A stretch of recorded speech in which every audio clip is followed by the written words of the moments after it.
The bullet ripped past Vivian's face so close she felt the heat sear her skin.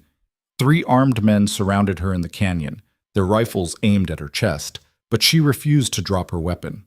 This wasn't how a mail-order bride was supposed to end up, alone, outnumbered, fighting cattle rustlers in the middle of nowhere. But then again, nothing about Vivian Hale had been expected from the moment she stepped off that train 3 months ago. If you want to know how an elegant city woman became the most dangerous person in Red Hollow, stick around until the end. Drop a comment with your city so I can see how far this story travels. Now, let me take you back to where it all started. The train was 2 hours late, which gave Caleb Mercer plenty of time to regret every decision that had led him to this moment. He stood on the warped wooden platform of Red Hollow's pathetic excuse for a train station, watching dust devils dance across the rutted main street. The town was dying, had been dying for years, and everyone with half a brain had already left. Only the stubborn, the desperate, and the foolish remained. Caleb figured he qualified as all 3. His hat brim was pulled low against the afternoon sun, his shoulders tense beneath a work shirt that had seen better days.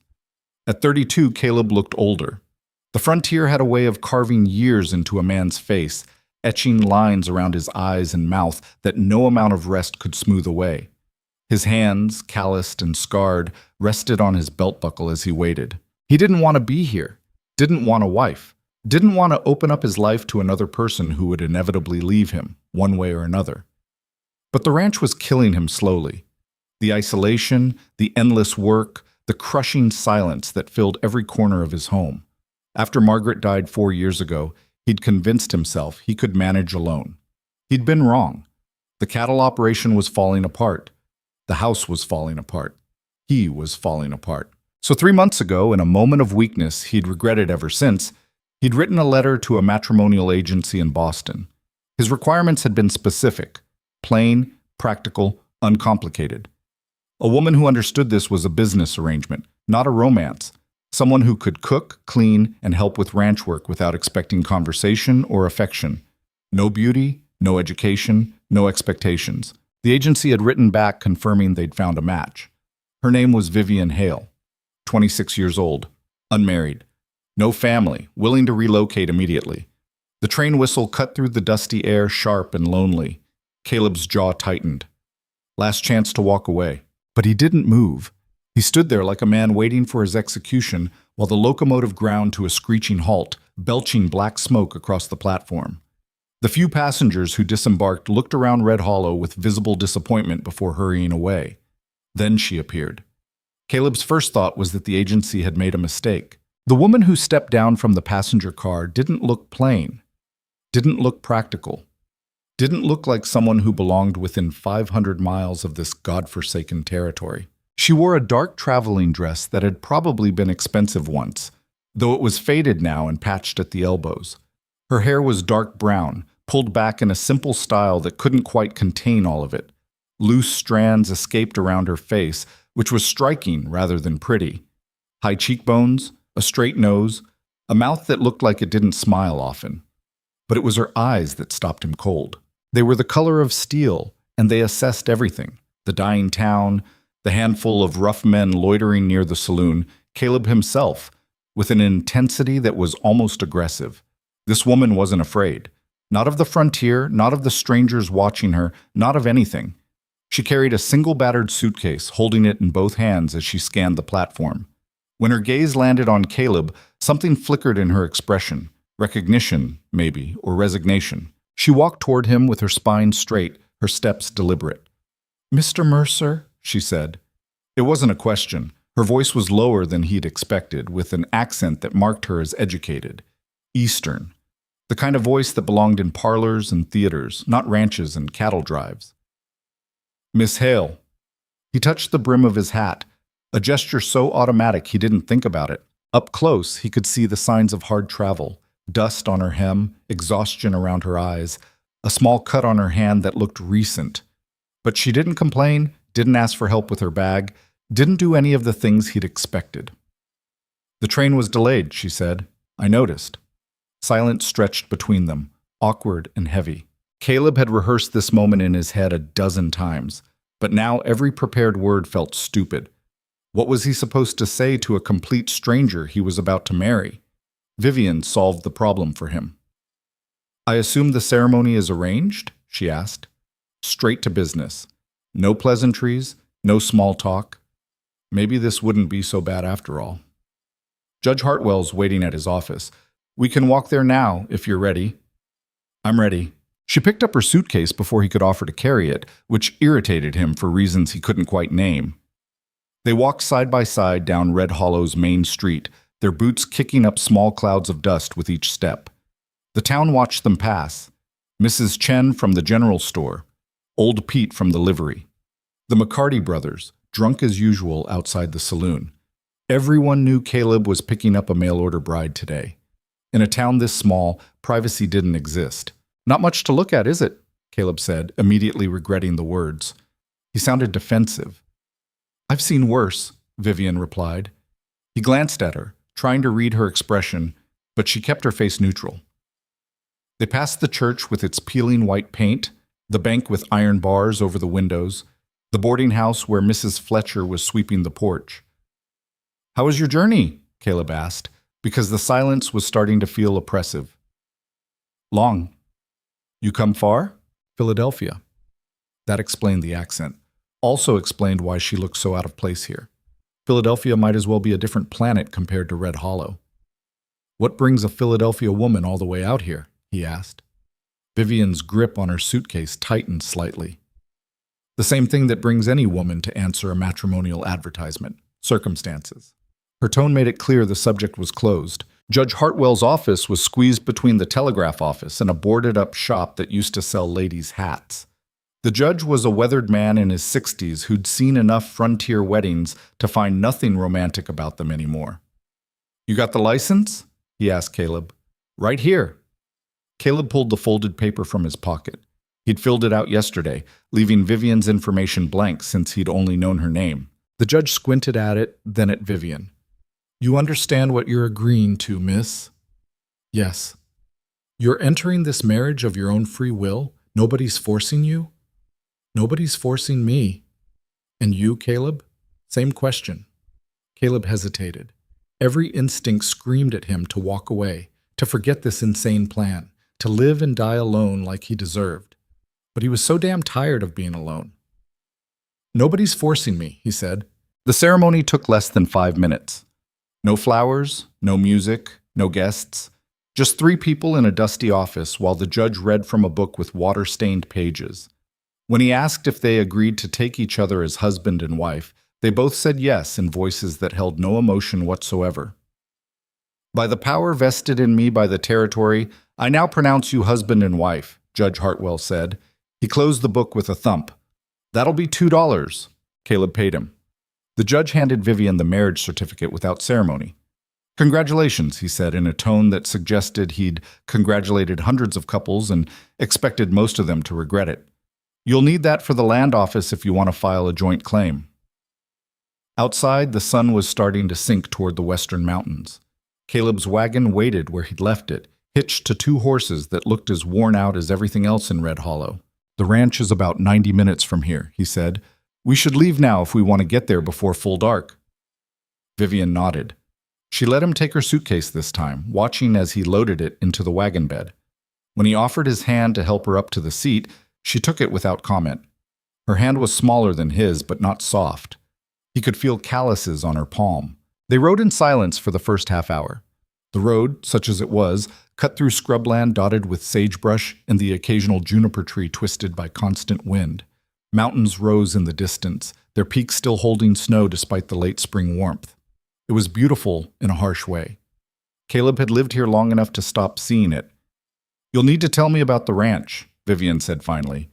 "What you expect from me. The work schedule, rules." "Rules?" "Every household has them. I'd rather know up front than discover them by breaking one." Caleb considered this. Margaret had never needed rules. She'd just known. But Margaret had been his first love, his childhood sweetheart. They'd grown up together, understood each other completely. This was different. "I run about 200 head of cattle," he said. "Used to be more, but I've had to sell off stock the last few years. Can't manage it all alone. I've got a hired hand, Tom, who comes 3 days a week. But he's getting old, not reliable. What do you need from me specifically? Cooking, cleaning, basic ranch work when needed, feeding chickens, collecting eggs, tending the garden. During roundup, I'll need help moving cattle. Can you ride? No? I'll teach you. Can you shoot? No. I'll teach you that too. You'll need to. We've got coyotes, sometimes wolves, and… He trailed off. And what? There's been trouble in the valley. Rustlers. Men who think they can take what they want. Every ranch has lost cattle. Some have lost more. Vivian turned to look at him directly. Are we in danger? He appreciated that she didn't panic, didn't immediately demand he take her back to town. Maybe, he said honestly. There's a man named Wade Garrison who owns the biggest spread in the valley. He's been buying up smaller ranches, sometimes making offers people can't refuse. He approached me last year. I said no. And he hasn't made another offer. But cattle keep disappearing. Fences keep getting cut. One rancher, Sam Morrison, got burned out completely. His family barely escaped. Did the sheriff do anything? Caleb laughed bitterly. We've got a sheriff, name's Hollis. He's on Wade's payroll. Everyone knows it, but nobody can prove it. So you're alone out here? Pretty much. Vivian absorbed this information without visible reaction. And you still wanted to bring a woman to this place? I told you in my letter, I need help running the ranch. Can't do it alone anymore. You could have hired a hand. A man. Tried that. They don't last. They either get scared off by Wade's crew, or they get tired of the isolation and leave. At least with a wife. He stopped. At least with a wife, I'm legally bound to stay, Vivian finished. Her voice was flat. Caleb felt heat rise in his face. Put that way, it sounded worse than it was. That's not what I meant. Isn't it? They rode in tense silence for several minutes. The sun was lower now, painting the scrubland in shades of orange and red. Why did you really come here? Caleb asked. And don't tell me circumstances. I want the truth. Vivian stared straight ahead at the road.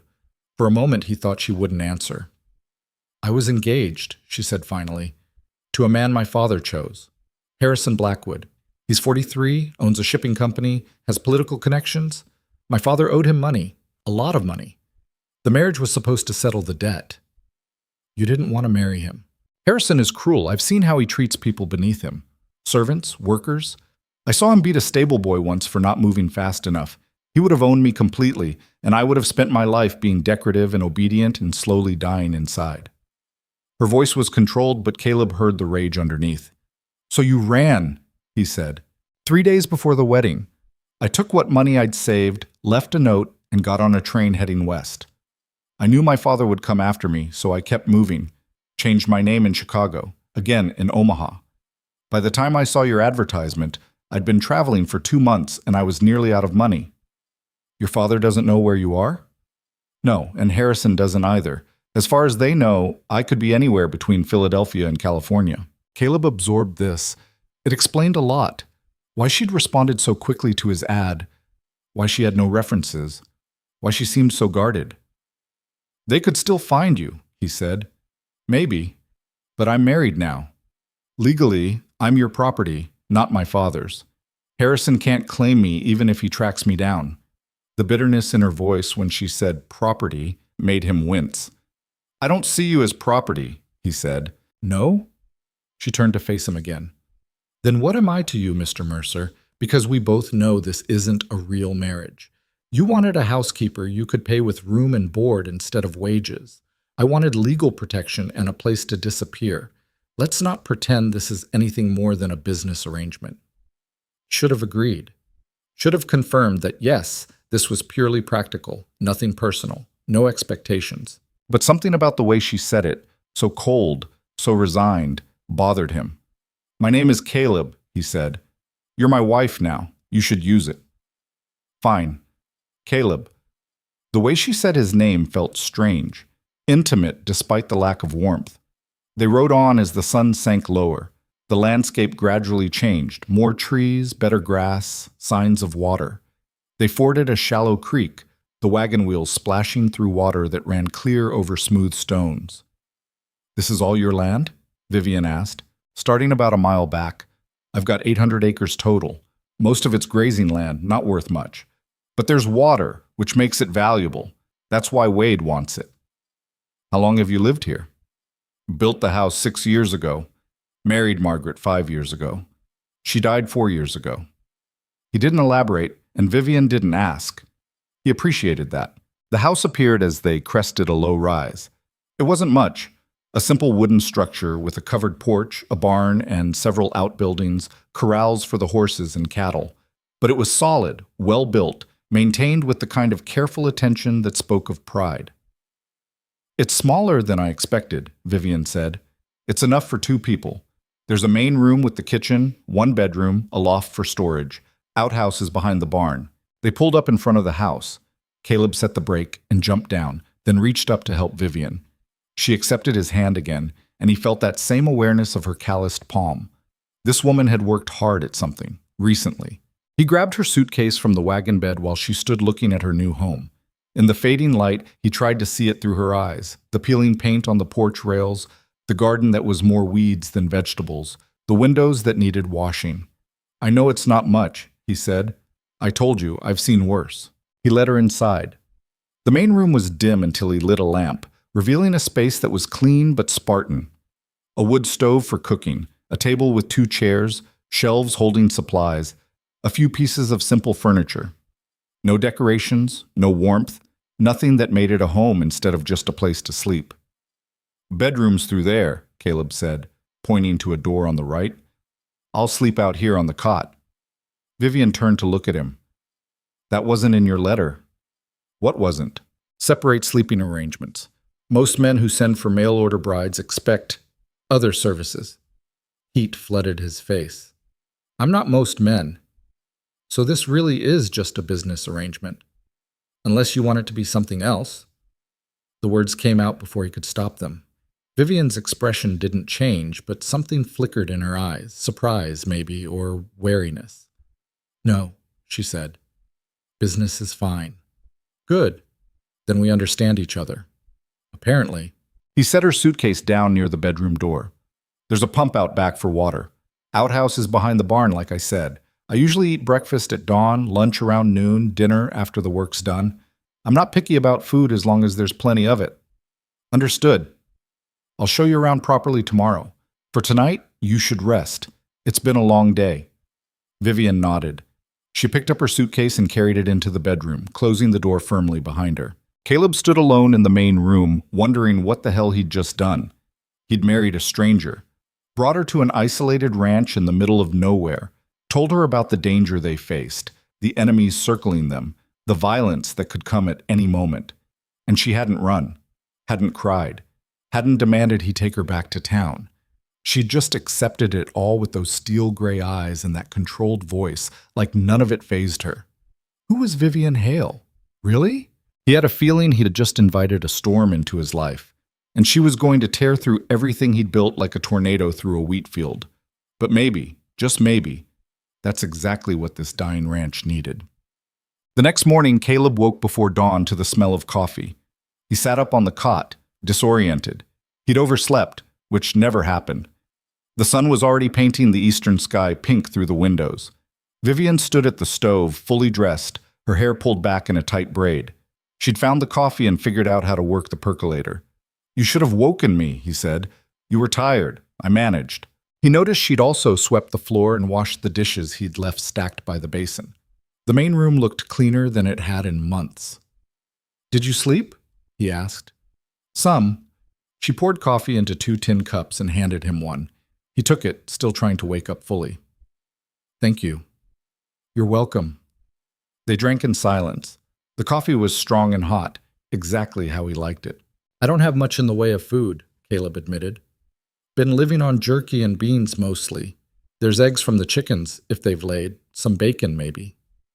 I found the provisions. I'll make do. She moved around the kitchen with surprising efficiency, locating the skillet, the bacon, the eggs. Within 20 minutes, she'd prepared a breakfast that was simple but substantial. They ate at the small table. Caleb tried not to stare at her, but it was difficult.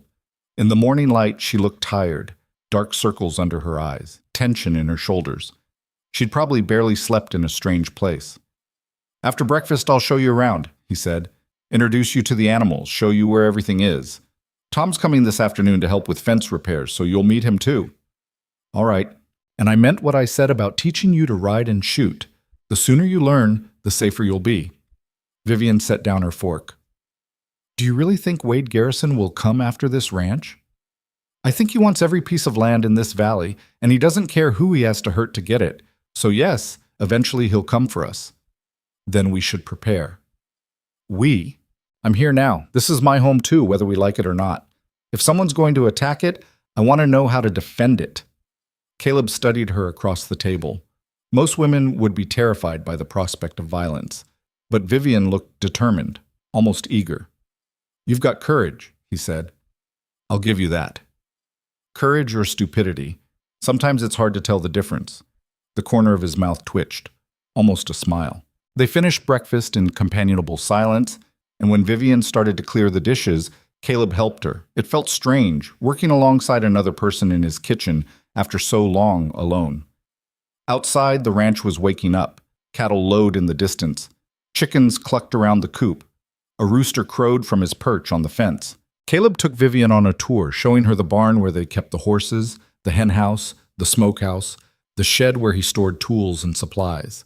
She asked practical questions about everything: how often the chickens needed feeding, where the well was, how to tell if a fence needed repairing. When they reached the corral where 4 horses grazed, she stopped. They're beautiful, she said. You ever been close to a horse before? Only in carriages, never touched one. Come on. He led her into the corral. The horses, used to him, didn't spook. The oldest mare, Dusty, wandered over looking for treats. Hold out your hand flat like this, Caleb demonstrated. Let her sniff you. Vivian copied his gesture. Dusty's soft nose brushed against her palm, and Vivian's entire face transformed. For the first time since she'd arrived, she smiled. A real smile, unguarded and genuine. It changed everything about her, made her look younger, softer, almost beautiful. She's so gentle, Vivian whispered. Dusty's the best horse I've got. Patient, smart, doesn't spook easy. She'd be good for you to learn on. Can we start today? If you want. They spent the next hour with the horses. Caleb showed Vivian how to approach them, how to read their body language, how to brush them properly. She was a quick learner, absorbing every detail with the same intensity she'd brought to everything else. By mid-morning, she was confident enough that Caleb saddled Dusty and helped Vivian mount for the first time. Keep your heels down, hands soft on the reins, he instructed. She'll follow my lead. He led Dusty around the corral at a walk while Vivian gripped the saddle horn with white knuckles. But she didn't complain, didn't ask to stop. After a few circuits, she started to relax. This is incredible, she said. You're a natural. Don't lie to make me feel better. I'm not. Some people fight the horse. You're working with her. They practiced until Tom arrived, a grizzled man in his 60s who looked at Vivian with open curiosity. So you actually went through with it, Tom said to Caleb. Got yourself hitched. Tom, this is my wife, Vivian. Vivian, Tom's been helping out here for about 3 years. Ma'am? Tom touched his hat brim. Welcome to the valley. Thank you. She know about Wade yet? I told her. Tom shook his head. Damn shame bringing a woman into this mess. No offense, ma'am. None taken. The 3 of them worked through the afternoon, repairing sections of fence that had been cut or damaged. Vivian insisted on helping despite having no experience. She learned how to use wire cutters, how to hammer fence posts, how to string barbed wire without cutting her hands to ribbons. By evening, she was exhausted, sweaty, and bleeding from a dozen small scratches. But she'd kept up with both men all day. She's tougher than she looks, Tom said to Caleb when Vivian went to wash up. Hope she lasts. What makes you think she won't? This valley eats people. You know that better than anyone. Tom left as the sun set. Caleb found Vivian sitting on the porch steps, looking out at the darkening landscape. You did good today, he said, sitting beside her. I'm going to be sore tomorrow. Probably. But I liked it, the work, felt useful. You were useful. She glanced at him. In Philadelphia, I wasn't allowed to be useful. I was supposed to be decorative, learn French and piano and needlework, know which fork to use at dinner, smile prettily, and let men make all the decisions. Sounds awful. It was suffocating. Well, you're free now. Am I? She looked at him directly. I traded one cage for another, didn't I? I'm still bound to a man I barely know, still dependent on someone else for survival. It's not the same, isn't it? Caleb struggled for words. I don't want to own you, Vivian. I want a partner, someone to share the load. Yeah, I need help running this ranch, but I'm not going to treat you like property or force you to be someone you're not. Most men would. I'm not most men. She studied his face in the fading light. No, I suppose you're not. Something passed between them in that moment. Not romance, not attraction exactly, but recognition. Two damaged people who'd both learned to survive alone, trying to figure out how to survive together. I should start dinner, Vivian said, standing. I'll help. They worked side by side in the kitchen, falling into an easy rhythm despite barely knowing each other. When Vivian reached for the salt at the same moment Caleb did, their hands brushed. Both pulled back quickly. Sorry, he muttered. It's fine. But that brief contact lingered in his mind long after dinner was over, and Vivian had retreated to the bedroom. He lay on his cot in the darkness, listening to the sounds of the ranch at night, cattle shifting in the corrals, wind rattling the windows. And from behind the bedroom door, silence. Was Vivian awake too? Was she regretting her decision to come here? He'd know soon enough. Morning would come early, and there was always more work than daylight to do it in. The frontier didn't care about fear or doubt or second thoughts. It only cared whether you were strong enough to survive it. And despite everything, despite the danger, the isolation, the weight of their strange arrangement, Caleb had a feeling Vivian was going to prove stronger than all of them. 3 weeks passed before Wade Garrison made his move. Vivian had fallen into the rhythm of ranch life faster than Caleb thought possible. She woke before dawn every morning, had coffee ready by the time he rolled off the cot, and worked alongside him until the sun dropped behind the mountains. Her hands, once merely calloused, were now cracked and blistered from handling rope and wire. She'd stopped wincing when she lifted the water buckets. The transformation was startling. The elegant woman who'd stepped off that train had been replaced by someone harder, leaner, more capable. She wore her hair in a practical braid now, dressed in an old shirt of his that she'd altered to fit, and moved through the ranch work with growing confidence. She could ride Dusty at a trot without gripping the saddle horn, could shoot a tin can off a fence post at 20 yards, could birth a calf when one came breech in the middle of the night, her hands bloody to the elbows while Caleb held the mother steady. But it was more than just skills. The house itself had changed. She'd scrubbed every surface, organized the chaotic supplies, planted seeds in the neglected garden. She'd even hung curtains, simple ones made from old flour sacks, but they softened the stark windows. And she'd started cooking real meals. Nothing fancy, but substantial. Stews thick with vegetables she'd somehow coaxed from Tom.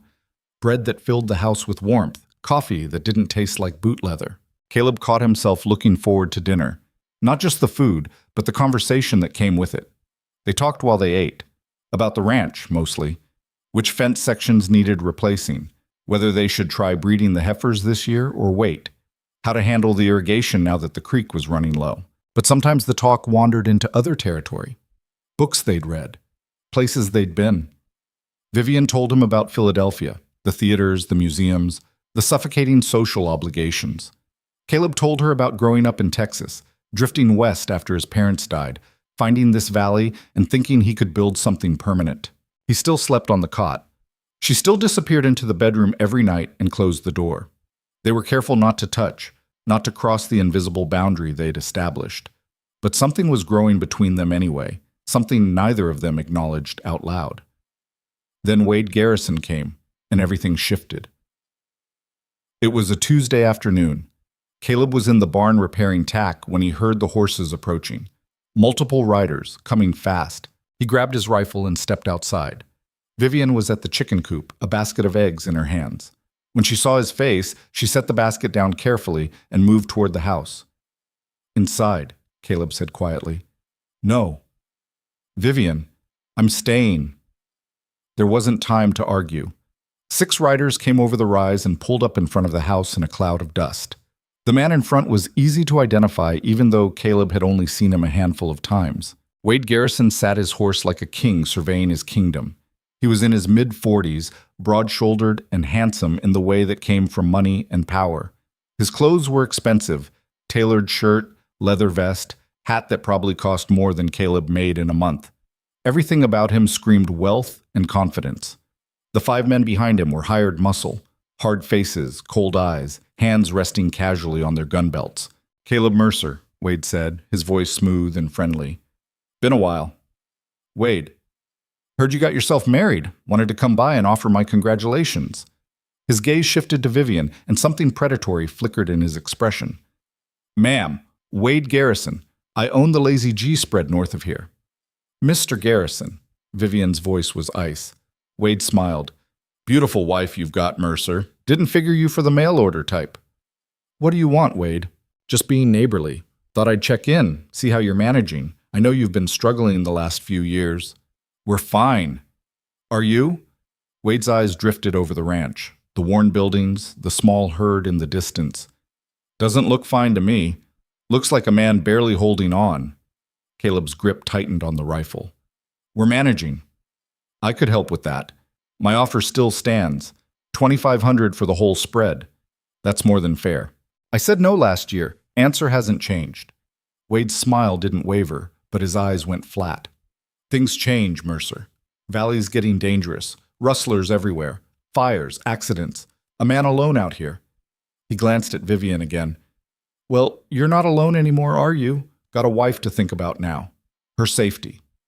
The threat was barely veiled. "We can take care of ourselves," Caleb said. "Can you?" Wade leaned forward in his saddle.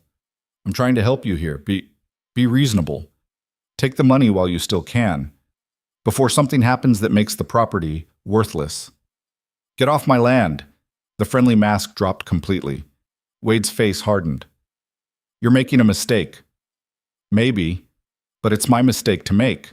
For a long moment, nobody moved. The tension stretched taut enough to snap. Caleb was aware of everything. The weight of the rifle in his hands, the positions of Wade's men, the fact that Vivian was standing behind him unarmed and exposed. Then Wade laughed, breaking the spell. "All right, Mercer, have it your way." He gathered his reins. "But don't say I didn't warn you when things get difficult." He wheeled his horse around, his men following. They rode off at a leisurely pace, like they owned the whole valley and had all the time in the world. Caleb didn't lower the rifle until they disappeared over the rise. "That's him?" Vivian asked. "That's him?" "He's worse than I expected." Caleb turned to look at her. She was pale but composed, her jaw set in that stubborn line he was starting to recognize. "You should have gone inside," he said. "So he could think you're alone and vulnerable?" "No. Better he knows there are 2 of us. 2 of us against his whole crew isn't much of a fight." "Then we'd better make sure it doesn't come to a fight." She picked up her egg basket and walked back to the house like nothing had happened, but Caleb saw the tremor in her hands. That night, neither of them slept well. Caleb lay on his cot listening to the sounds of the ranch, his rifle within arm's reach. Every creak of wood, every shift of wind made him tense. When he finally dozed off near dawn, his dreams were full of fire and gunshots. He woke to find Vivian already up, making coffee with dark circles under her eyes. "We need a plan," she said without preamble. "I know." "What did the other ranchers do when Wade came after them?" "Some sold, some held out and lost their stock to rustlers. Sam Morrison tried to fight back." Caleb paused. "His barn burned down with his horses inside. After that, he took Wade's offer and left the valley." "So Wade doesn't just threaten, he follows through." "Yeah." Vivian poured coffee, her movements precise and controlled. "Then we need allies." "Are there other ranchers who haven't sold?" "A few. John Pritchard's place is east of here. The Chen family runs sheep to the south. Old Hector Ramirez has a small operation near the river." "Would they stand with us?" "Maybe, if they thought we had a chance." "Do we?" Caleb looked at her, this woman who'd been here less than a month, who'd never fired a gun until 3 weeks ago, who was asking if they should go to war with the most powerful man in the valley. "Honestly, I don't know." "Well," Vivian sat down across from him. "We'd better figure it out." They spent the morning fortifying what they could. Caleb moved the cattle closer to the house where they could watch them. They organized the tools so weapons were accessible from multiple locations.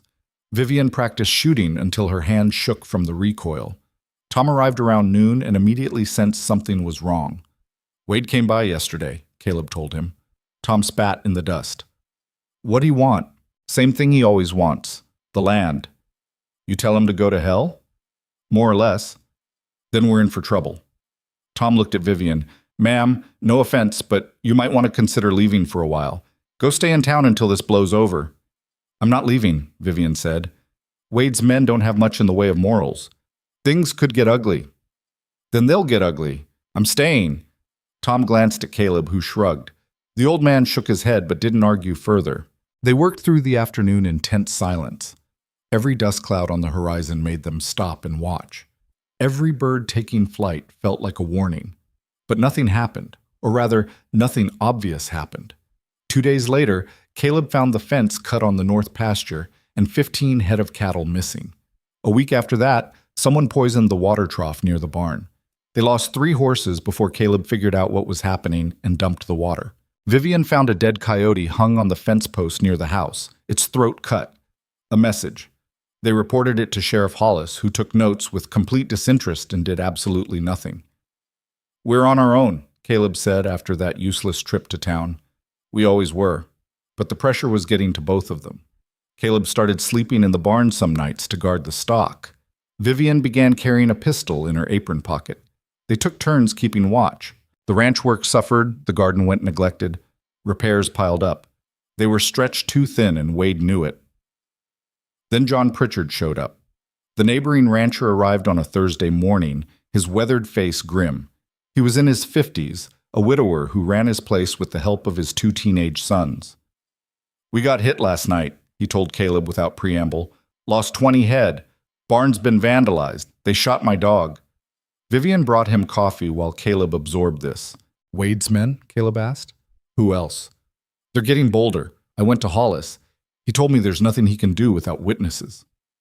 Of course he did. Pritchard drank the coffee in silence for a moment.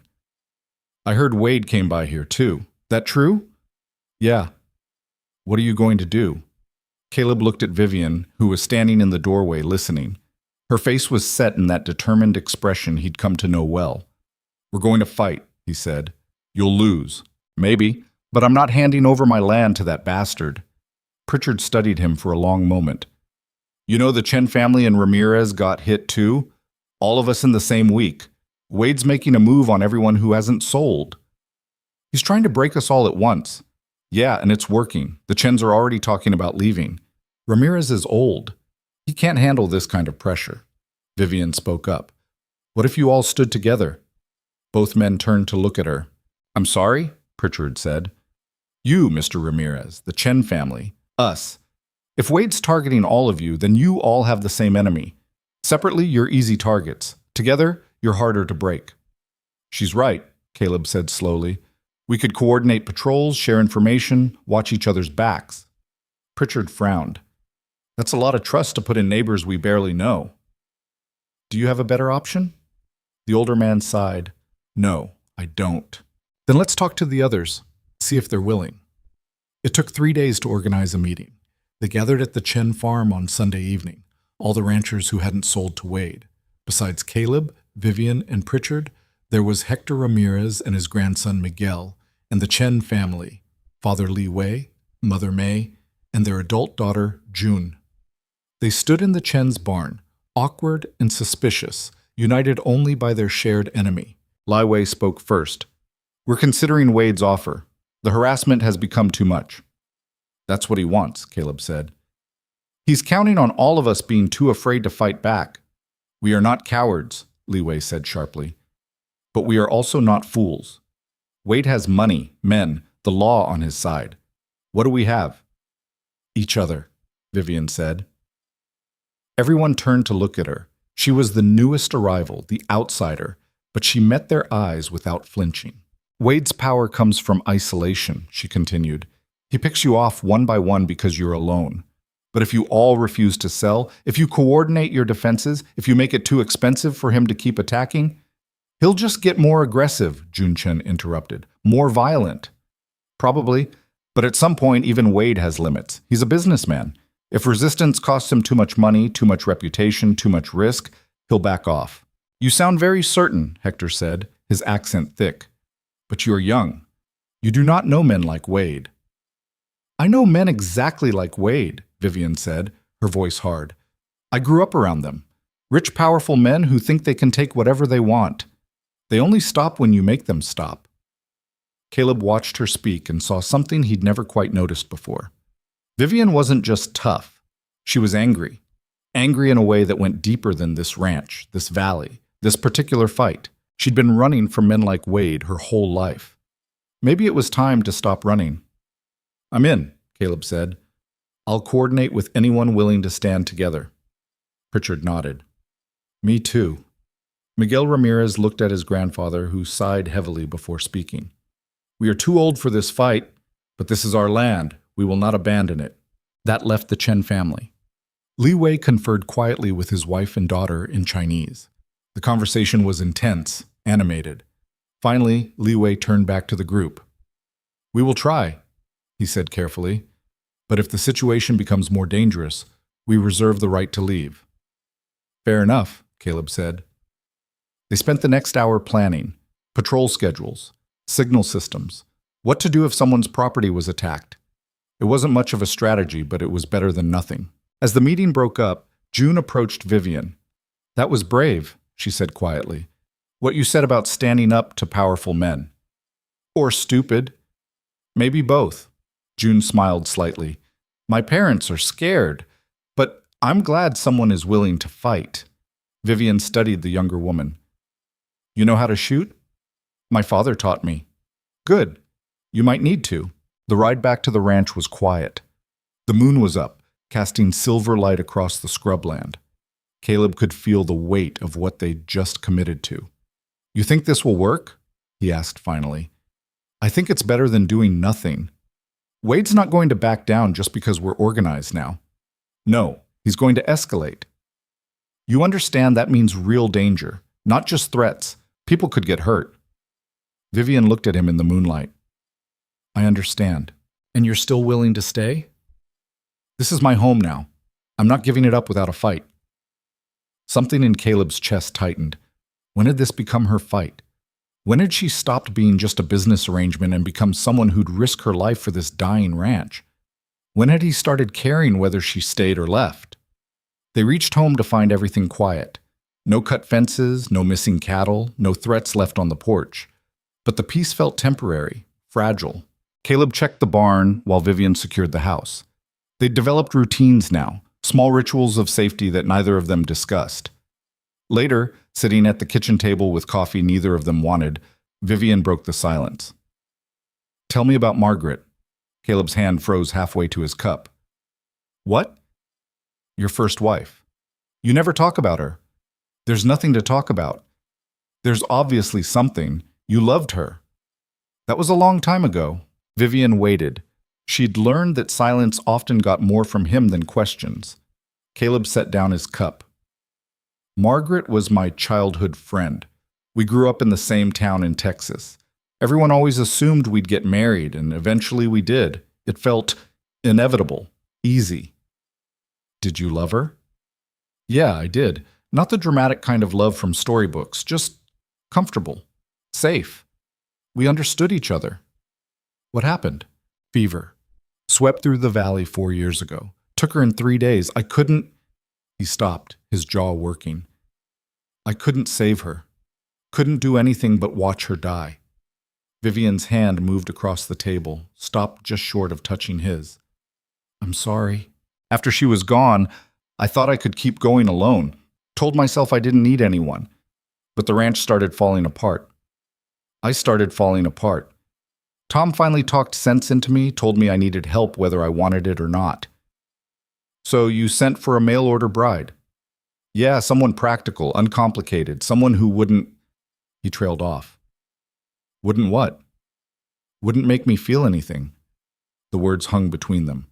Vivian pulled her hand back. Did it work? She asked quietly. Caleb looked at her, really looked at her. This woman who'd shown up 3 weeks ago and turned his life sideways, who worked harder than anyone he'd ever known, who faced down Wade Garrison without flinching, who'd somehow made this empty house feel like a home again. "No," he said. "It didn't work at all." Vivian's breath caught. For a moment, neither of them moved. Then a gunshot cracked through the night. They were both on their feet instantly. Caleb grabbed his rifle, Vivian her pistol.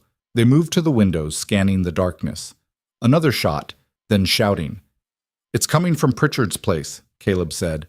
"We have to help." "It could be a trap. Draw us out. Hit us while we're gone." "Or Wade's men are attacking him right now while we debate." She was already heading for the door. Caleb swore and followed. They saddled horses in record time and rode hard toward Pritchard's ranch. The shots had stopped, but they could see an orange glow on the horizon. Fire. They pushed the horses faster. When they crested the rise above Pritchard's property, Caleb's stomach sank. The barn was fully engulfed, flames reaching toward the sky. Pritchard and his sons were trying to save the horses, leading panicked animals out of the burning structure. Caleb and Vivian didn't hesitate. They rode straight into the chaos. "How many are still inside?" Caleb shouted over the roar of the fire. "3." Pritchard's face was black with smoke. "The stalls in the back. The fire cut them off." Vivian was already dismounting. "I'll get them." "Are you insane?" Caleb grabbed her arm. "That building's coming down. Then we don't have time to argue." She pulled free and ran toward the barn entrance. Caleb swore viciously and followed her into the inferno. The heat was overwhelming. Smoke choked every breath. Vivian had her bandana pulled over her nose and mouth, squinting against the stinging air. They could hear the trapped horses screaming. "I'll get the first two," Caleb yelled. "You get the one in the corner stall." Vivian nodded and disappeared into the smoke. Caleb fought his way to the nearest stall. The horse inside was wild with terror, eyes rolling white. It took every bit of his strength to get a rope on the animal and drag it toward the exit. Outside, gulp of clean air, hands taking the horse from him. Back inside. The roof was groaning, timbers cracking. He had seconds, maybe. The second horse was easier, younger, smaller. Caleb got it out just as a beam crashed down where he'd been standing moments before. Where was Vivian? "Vivian!" His shout was lost in the roar of the flames. Then he saw her, emerging from the smoke with the third horse, but she'd waited too long. The entrance was blocked now, flames cutting her off. Caleb didn't think. He grabbed a water bucket, doused himself, and charged back through the fire. He found her trying to calm the panicked horse near a wall that was already burning. When she saw him, her eyes widened. "The door's blocked," she shouted. "I know. This way." There was a side door, smaller, not quite as engulfed. Caleb kicked it open and shoved the horse through, then Vivian. He followed just as the roof began to collapse. They stumbled into the yard and kept running until they were clear of the heat. Behind them, the barn folded in on itself with a sound like thunder. Pritchard rushed over. "Yeah, you damn fools, you could have died in there." "But we didn't," Vivian gasped, coughing. Her face was streaked with soot, her clothes singed. "Are all the horses out?" "Yeah, thanks to you two." Caleb looked at the burning wreckage. "Wade's men?" "5 of them. They rode up, shot out my windows, threw torches in the barn, and rode off laughing. Happened so fast I couldn't even get to my rifle." "Did you recognize any of them?" "Too dark, but I know it was Wade's crew." Pritchard's hands were shaking with rage and adrenaline. "This is war now. He's not playing anymore." Caleb turned to find Vivian watching the fire, her expression unreadable. "You all right?" he asked. "Fine." "You ran into a burning building." "So did you." "I'm used to doing stupid things. You're supposed to be the smart one." She looked at him, and for the first time since the fire started, she smiled. "Maybe I'm learning bad habits from you." Despite everything, the fire, the danger, the knowledge that this was only going to get worse, Caleb almost laughed. They stayed until dawn, helping Pritchard salvage what they could and making sure no embers spread to the house. By the time the sun came up, they were all exhausted, filthy, and angry. "This doesn't end until we make it end," Pritchard said. "Wade drew first blood. Time we hit back." "Carefully," Caleb warned. "Wade wants us to do something stupid so he can claim self-defense when he wipes us out." "Then what do you suggest?" Caleb looked at Vivian, who'd been quiet for the last hour. "We make him bleed money," she said. "Not blood. Money. Wade's a businessman. Everything he does is calculated for profit. We make resistance expensive enough, he'll reconsider." "How?" "His cattle. his fences, his water. The same tactics he's using on all of you, but coordinated, all at once. Make it so he can't respond to everything simultaneously. That's... Pritchard paused. That's actually smart. It's also incredibly dangerous, Caleb added. Everything about this is dangerous, Vivian said. At least this way we control the timing. They rode home as the valley woke around them. Caleb kept glancing at Vivian, this woman who'd run into a burning barn without hesitation, who'd helped plan a coordinated assault on the most powerful man in the territory, who'd somehow become the bravest person he'd ever known. What? She asked, catching him staring. Nothing. Just thinking. About? About how you're nothing like what I asked for in that letter. Disappointed? Terrified. Of what? Of what I'd do if something happened to you. Vivian's hands tightened on the reins, but she didn't look at him. Don't think like that. Hard not to when you keep running into burning buildings. You were right behind me. That's different. Why? Because you're a man? Because this is your ranch? Now she did look at him, her eyes fierce. I chose to stay, Caleb. I chose this fight. Don't take that away from me by trying to protect me from it.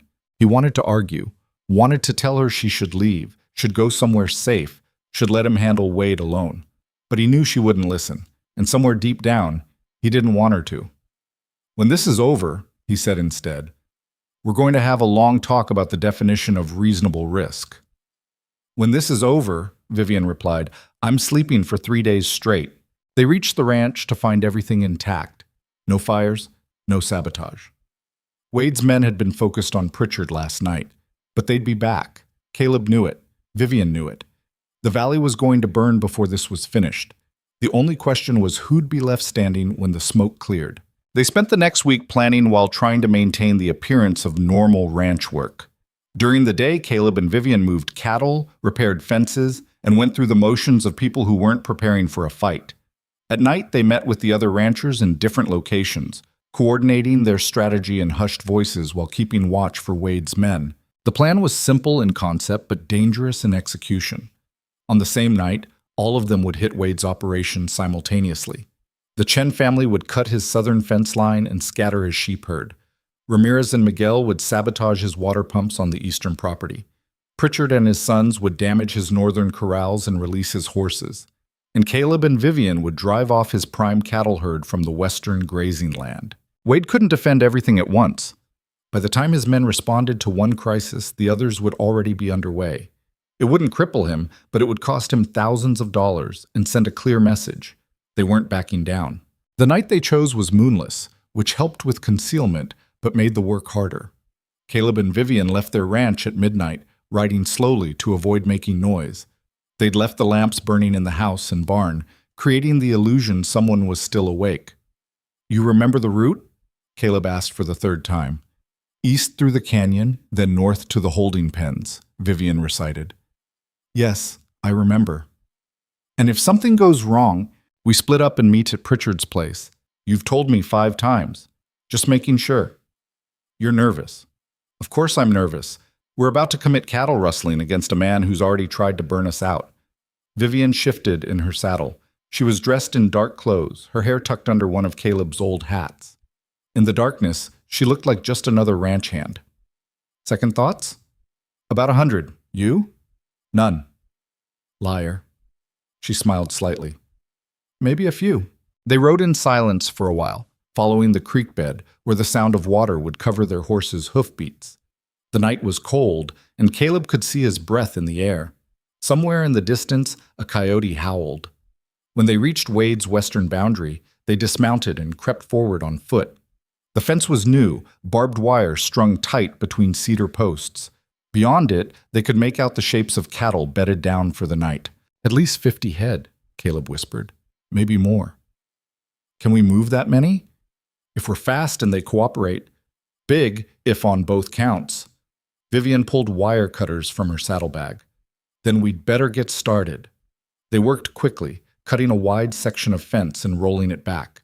The sound of snapping wire seemed impossibly loud in the quiet night. Every few seconds, Caleb paused to listen for approaching riders. Nothing yet.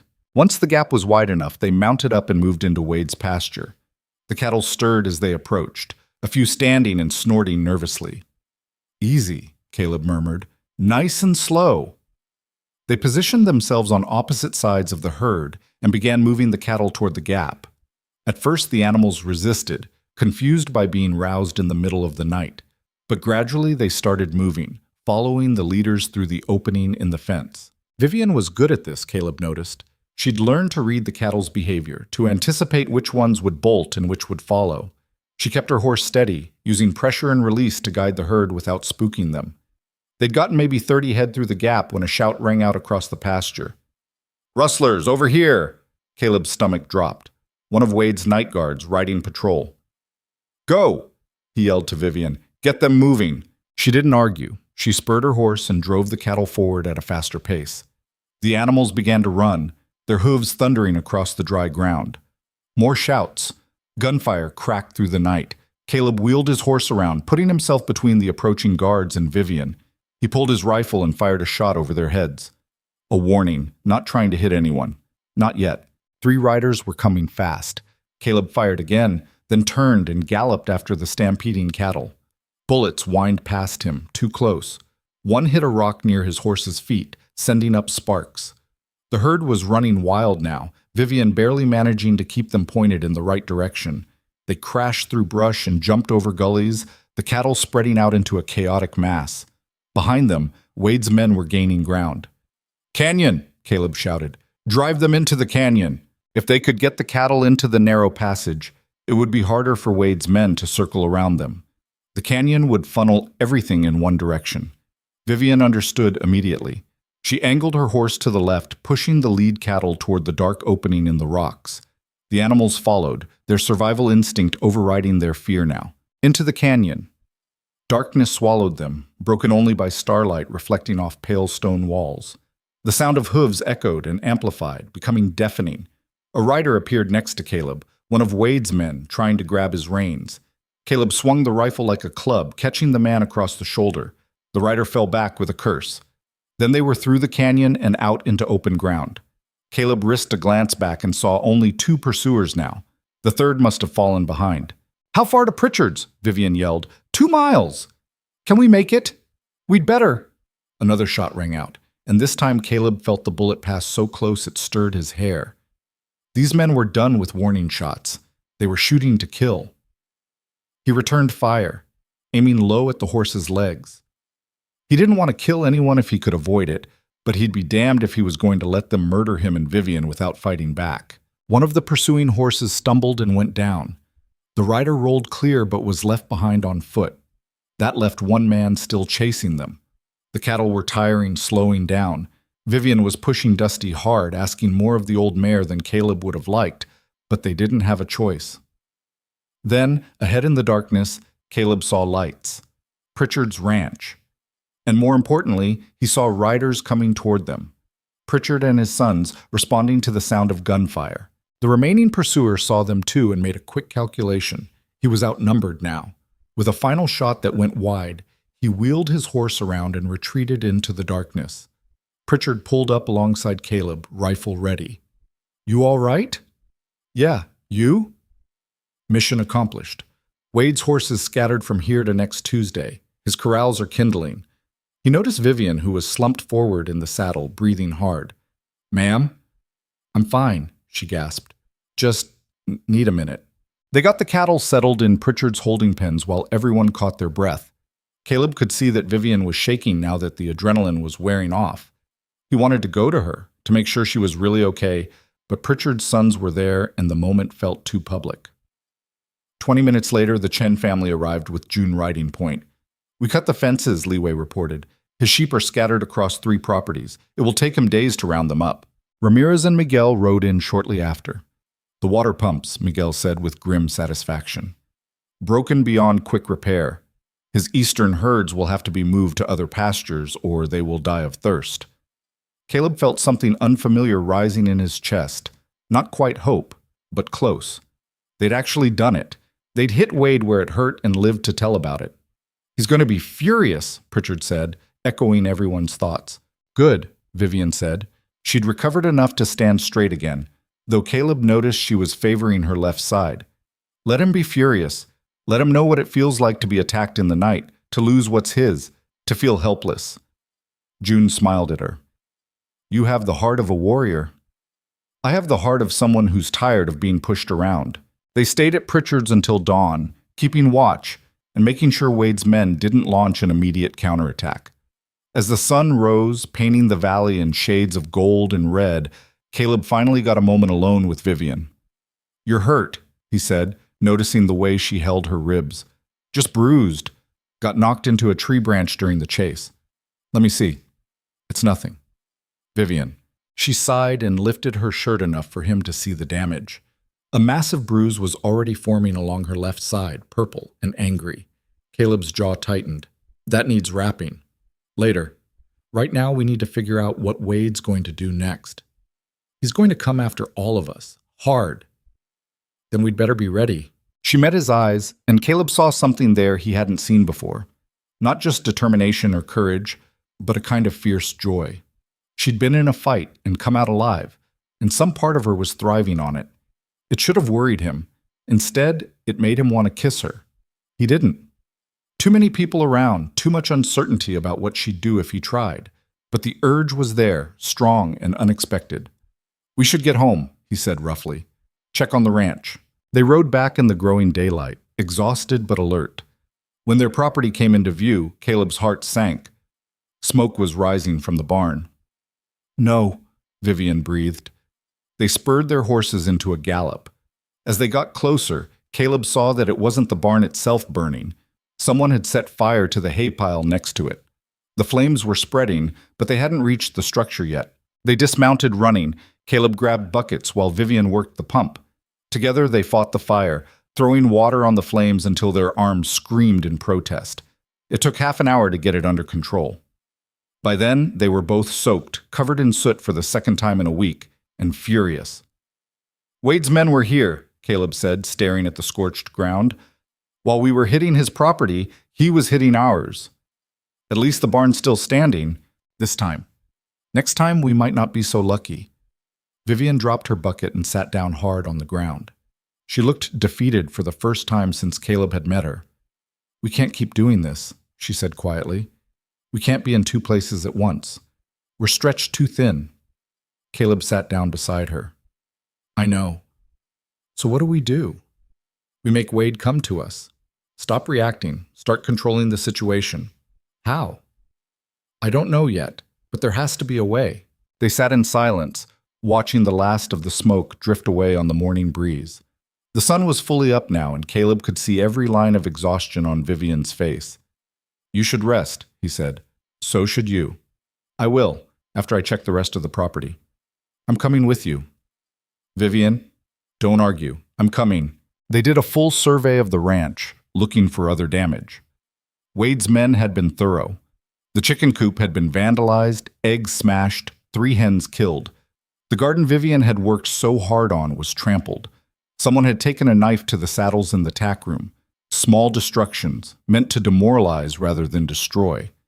And it was working. Caleb felt rage building in his chest with every new discovery. When they finally made it back to the house, Vivian went straight to the bedroom and closed the door. Caleb heard her moving around for a few minutes, then silence. He should sleep too, but he was too angry, too wired. Instead, he sat at the kitchen table and tried to think. Wade was playing a longer game than Caleb had realized. He wasn't just trying to force them to sell. He was trying to break their spirits, to make them so miserable that they'd beg to leave. And it might work. The other ranchers had families to think about, lives to protect. How long before the fear outweighed the stubbornness? Caleb was still sitting there an hour later when Vivian emerged from the bedroom. She'd washed up and changed clothes, but she still looked exhausted. Couldn't sleep? She asked. Too much to think about. She poured herself coffee from the pot he'd made and sat across from him. For a few minutes, they just drank in silence. Tell me about Philadelphia, Caleb said finally. What was it really like? Vivian looked surprised by the question. Why? Because I want to know. You left everything to come here. Must have been bad if this seems better by comparison. She smiled without humor. It was suffocating. I had a beautiful room in a beautiful house on a beautiful street. I wore beautiful clothes and went to beautiful parties. And I wanted to die. Because of your father? Because of everything. The expectations, the rules, the constant judgment. Women aren't supposed to have opinions about politics or business. We're supposed to smile and nod and look decorative. We're supposed to marry well and produce heirs and never, ever cause trouble. You're not good at following those rules. No. I read books I wasn't supposed to read. Asked questions I wasn't supposed to ask. My father called me difficult. Harrison called me spirited, like I was a horse that needed breaking. She set down her cup. That's what the marriage would have been, him breaking me, piece by piece, until there was nothing left but a pretty shell doing exactly what she was told. So you ran. I ran, and I kept running until I couldn't run anymore. Then I answered your advertisement because it seemed like the least terrible option. And now? Now I'm fighting cattle rustlers and setting fires and shooting at men in the dark. And I'm more alive than I've ever been. Caleb studied her across the table. You're not what I expected. You've said that before.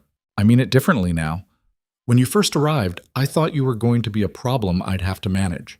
Someone who'd slow me down or need constant protecting. And now? Now I think you might be the most dangerous person in this valley. And I mean that as a compliment. Vivian's expression softened slightly. You're not what I expected either. How so? I thought you'd be like my father, like Harrison, a man who wanted a wife as property, something to own and control. But you're not. You treat me like a partner. You are a partner. Not according to the law. Legally, everything I own belongs to you. Everything I do requires your permission. You could beat me and the law wouldn't care. You could force yourself on me and it wouldn't be considered a crime. The bluntness of her words hit Caleb like a fist. I would never. I know. That's my point. You could, but you don't. You're a good man, Caleb Mercer. Better than you think you are.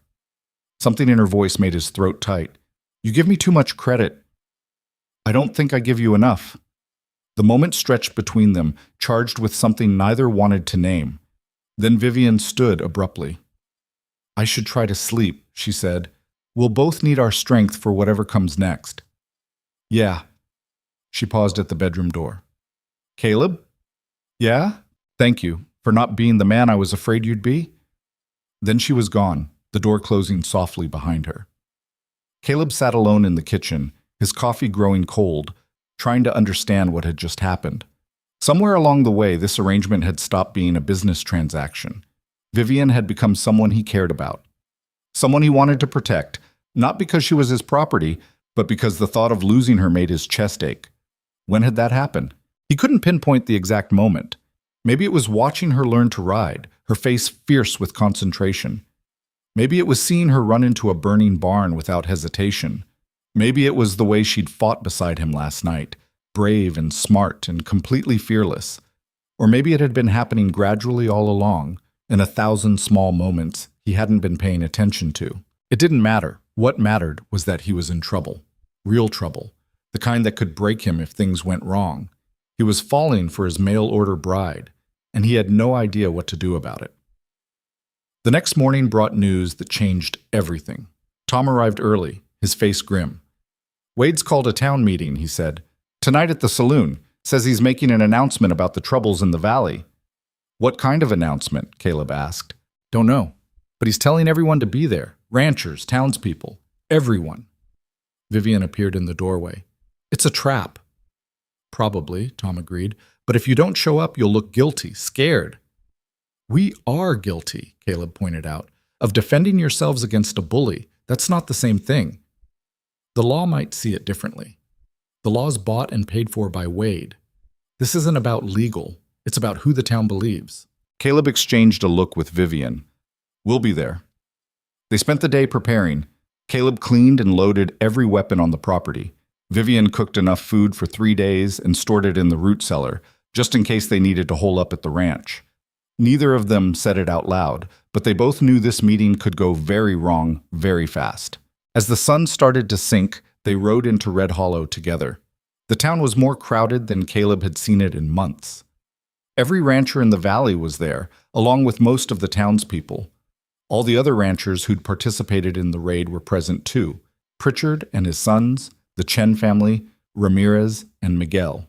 They all gathered at the saloon, a large building that doubled as the town meeting hall. Wade was already there, standing at the bar with Sheriff Hollis beside him. Several of his men lounged around the room, their hands never far from their guns.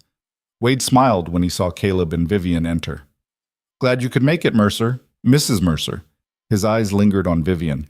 "You're looking well despite the recent excitement." "What excitement would that be?" Caleb asked evenly. "Oh, I think you know. Someone's been causing trouble in the valley, stealing cattle, destroying property, sabotaging water systems, costing honest ranchers a lot of money." "Honest ranchers," Pritchard repeated, his voice dripping with sarcasm. "That's rich coming from you." Wade's smile didn't waver. "I understand you're upset, John. Losing your barn must have been traumatic, but accusations without proof are just slander. We all know it was your men. Can you prove that?" Wade interrupted. "Did anyone actually see my employees commit a crime, or are you just guessing based on prejudice?" Pritchard's face flushed with anger, but he had no answer. Sheriff Hollis stepped forward. "The fact is, gentlemen, we've got a serious problem in this valley. Property destruction, theft, violence. As the duly appointed law enforcement officer, I can't stand by and let it continue." "What are you proposing?" Leeway asked warily. "A curfew. No one on the roads after dark without legitimate business, increased patrols, and an investigation into recent incidents." "Investigation," Caleb said flatly, "by you. I'm the sheriff. You're Wade's puppet." The room went silent. Several people gasped. Wade's men straightened, hands moving toward their guns. Hollis's face darkened. "That's a serious accusation, Mercer." "It's the truth. Everyone here knows it. You don't investigate anything that might hurt Wade's interests. You never have." "Careful," Hollis warned. "I could arrest you for slander." "Try it." Vivian's dad found Caleb's arm. "Don't," she whispered. But it was too late. The words were out there, hanging in the air like gun smoke. Wade stepped forward, his expression one of wounded innocence. "I think I understand what's happening here. Some of you feel threatened by my success. You've struggled while my operation has thrived. Instead of working harder, you've decided to blame me for your failures." "That's not," Leeway started. "Let me finish." Wade's voice hardened. "I've tried to be neighborly. I've made fair offers for properties some of you can barely maintain. I've offered employment to those who needed it. And how have I been repaid? With vandalism, theft, and now public accusations." He turned to address the whole room. "I want to make something very clear. I will not tolerate being victimized. I will not stand by while my property is destroyed and my livelihood threatened.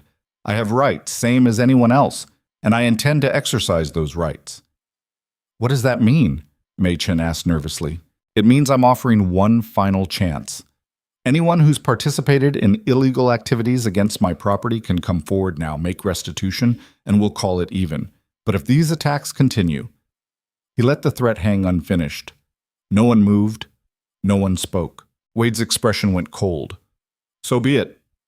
Sheriff, I'm formally requesting you investigate all suspicious activities in this valley. I'm also hiring additional security for my property. If anyone approaches my land without permission, they'll be treated as hostile." "You can't just shoot people for crossing your property line," Pritchard objected. "Can I? A man has a right to defend what's his, especially against known criminals." "We're not criminals." "Then you have nothing to worry about." The meeting dissolved into angry shouting.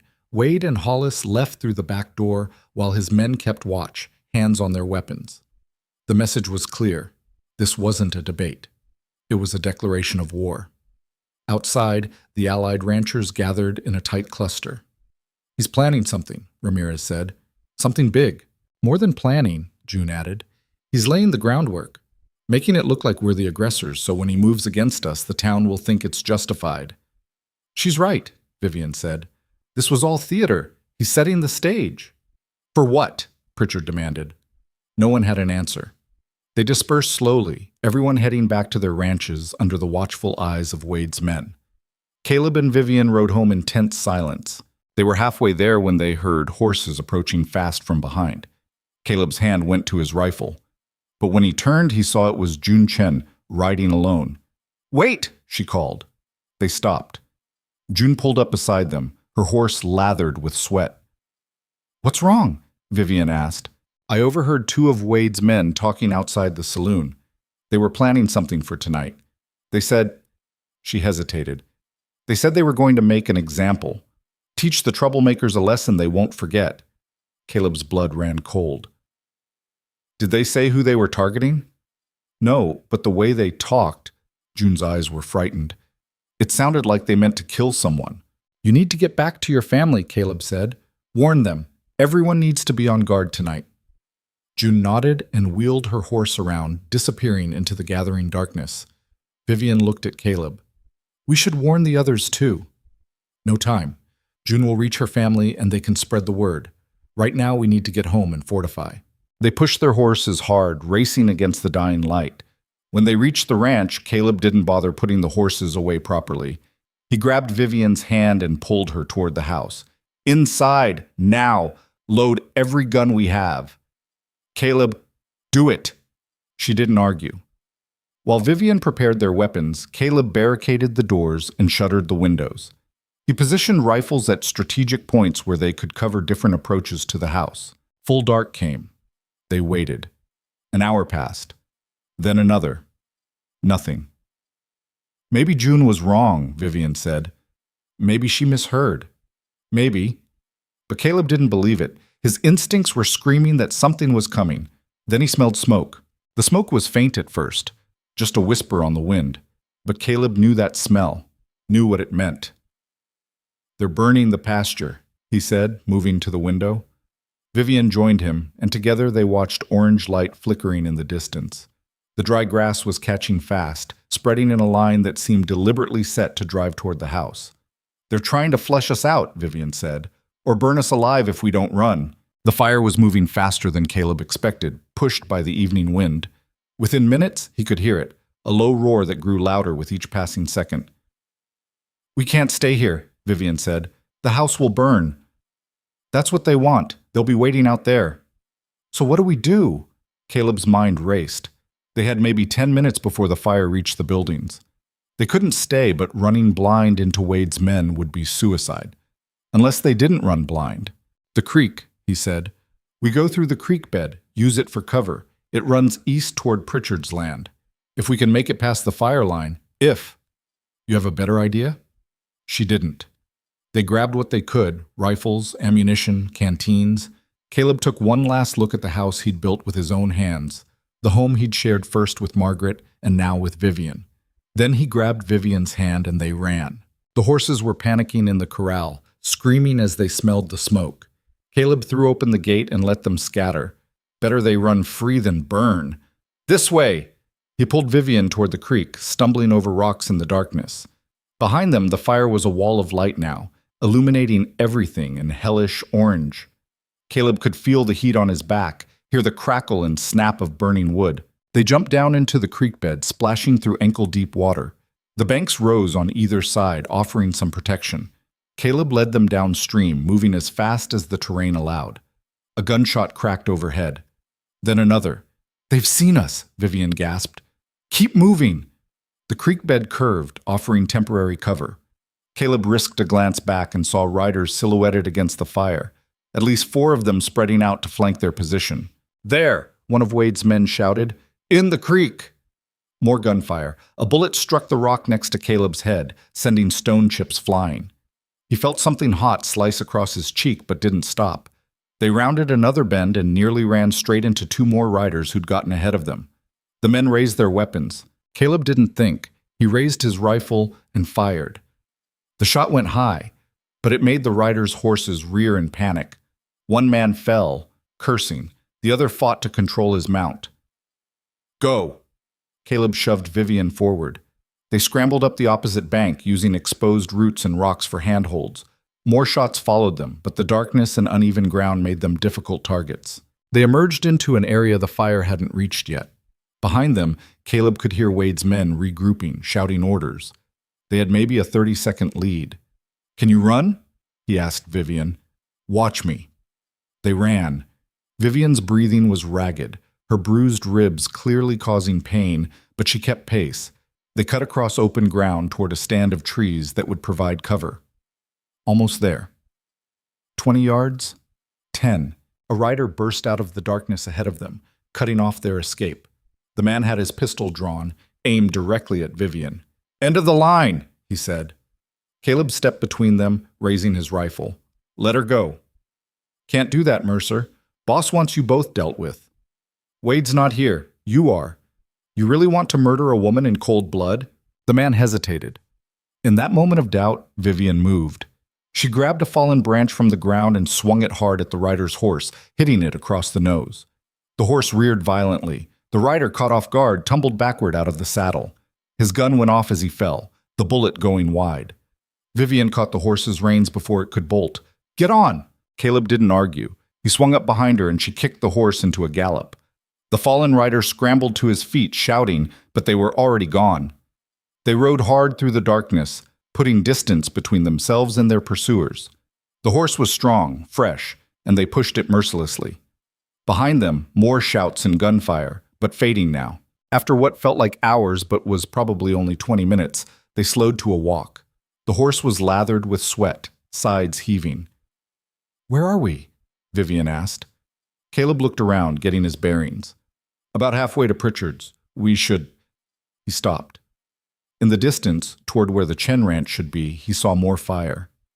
"No," Vivian breathed. They both understood what they were seeing. Wade wasn't just targeting them, he was hitting everyone who'd stood against him, all at once, tonight. "We have to help them," Vivian said. "We don't even know if we can help ourselves." "Caleb, I know." He felt sick. "We'll go to Pritchard's first, get help, then we'll see what we can do." They urged the exhausted horse forward. The animal responded gamely, though Caleb could tell it wouldn't last much longer at this pace. When Pritchard's ranch came into view, they saw it was already under attack. 3 buildings were burning, and gunfire lit up the night. But unlike at Caleb's place, here the defenders were fighting back hard. Pritchard and his sons had taken positions around the house, trading shots with Wade's men. As Caleb and Vivian approached, one of the attackers spotted them and turned his gun their way. Caleb fired first. The man dropped. Pritchard's head whipped around. When he saw them, his weathered face split into a fierce grin. "About damn time! We could use the help!" They dismounted and took cover behind a water trough. Vivian immediately started firing with a precision that surprised even Caleb. She'd become a better shot than he'd realized. "How many?" Caleb shouted to Pritchard. 8, maybe 10. They're trying to burn us out like they probably did to you." "They succeeded with us. House is gone. Then we'd better make sure they don't get mine." For the next 20 minutes, it was chaos. Muzzle flashes in the dark, the smell of gunpowder and smoke, the sound of bullets punching through wood and whining off rocks. Caleb lost track of time, operating on pure instinct and adrenaline. He saw one of Wade's men trying to flank their position and shot him in the leg. The man went down screaming. Another attacker charged the house, and Pritchard's eldest son hit him square in the chest. The man crumpled. Beside Caleb, Vivian was methodical and deadly. She wasn't shooting to scare anymore. She was shooting to stop people who were trying to kill her, and she didn't miss often. Gradually, the attack faltered. Wade's men had expected easy targets, not organized resistance. When 2 more of them went down wounded, the rest began pulling back. "They're retreating," Pritchard's youngest son shouted. "Don't celebrate yet," his brother warned. "They might regroup." But the attackers didn't regroup. They grabbed their wounded and disappeared into the darkness, leaving only bodies and burning buildings behind. The defenders emerged from cover cautiously, weapons still ready. Pritchard walked over to Caleb, his face grim in the firelight. "They hit the Chens too," he said, "and probably Ramirez. This was coordinated. Wade's trying to wipe us all out in one night." "We need to check on the others," Vivian said. "We need to be smart about it," Pritchard countered. "Wade's men could be waiting for us to split up." "Then we all go together," Caleb said. "Everyone, right now." Pritchard looked at his burning outbuildings, then nodded. "All right, boys, saddle up. We're riding to the Chens." They gathered weapons and horses. Pritchard's sons looked young and terrified despite their brave faces. Caleb remembered being that age, thought he was invincible. Now he just felt old and tired and scared for people he'd come to care about. The ride to the Chen ranch felt endless. When they finally arrived, they found the main house untouched, but one of the sheep barns completely destroyed. The Chen family was gathered in the yard, June holding a rifle while her parents looked shaken. "You're alive," June said when she saw them. Relief flooded her face. "We heard the shooting from your direction and thought, 'We're hard to kill,'" Pritchard said. "What happened here?" Li Wei explained. Wade's men had come at sunset, 6 riders. They'd tried to burn the house, but the Chens had been ready. June had shot one man off his horse, and the family's coordinated defense had driven the others off. "They burned the barn out of spite when they retreated," May said bitterly. "Took 30 sheep with it." "We need to check on Ramirez," Caleb said. They rode as a group now, a small army of battered ranchers.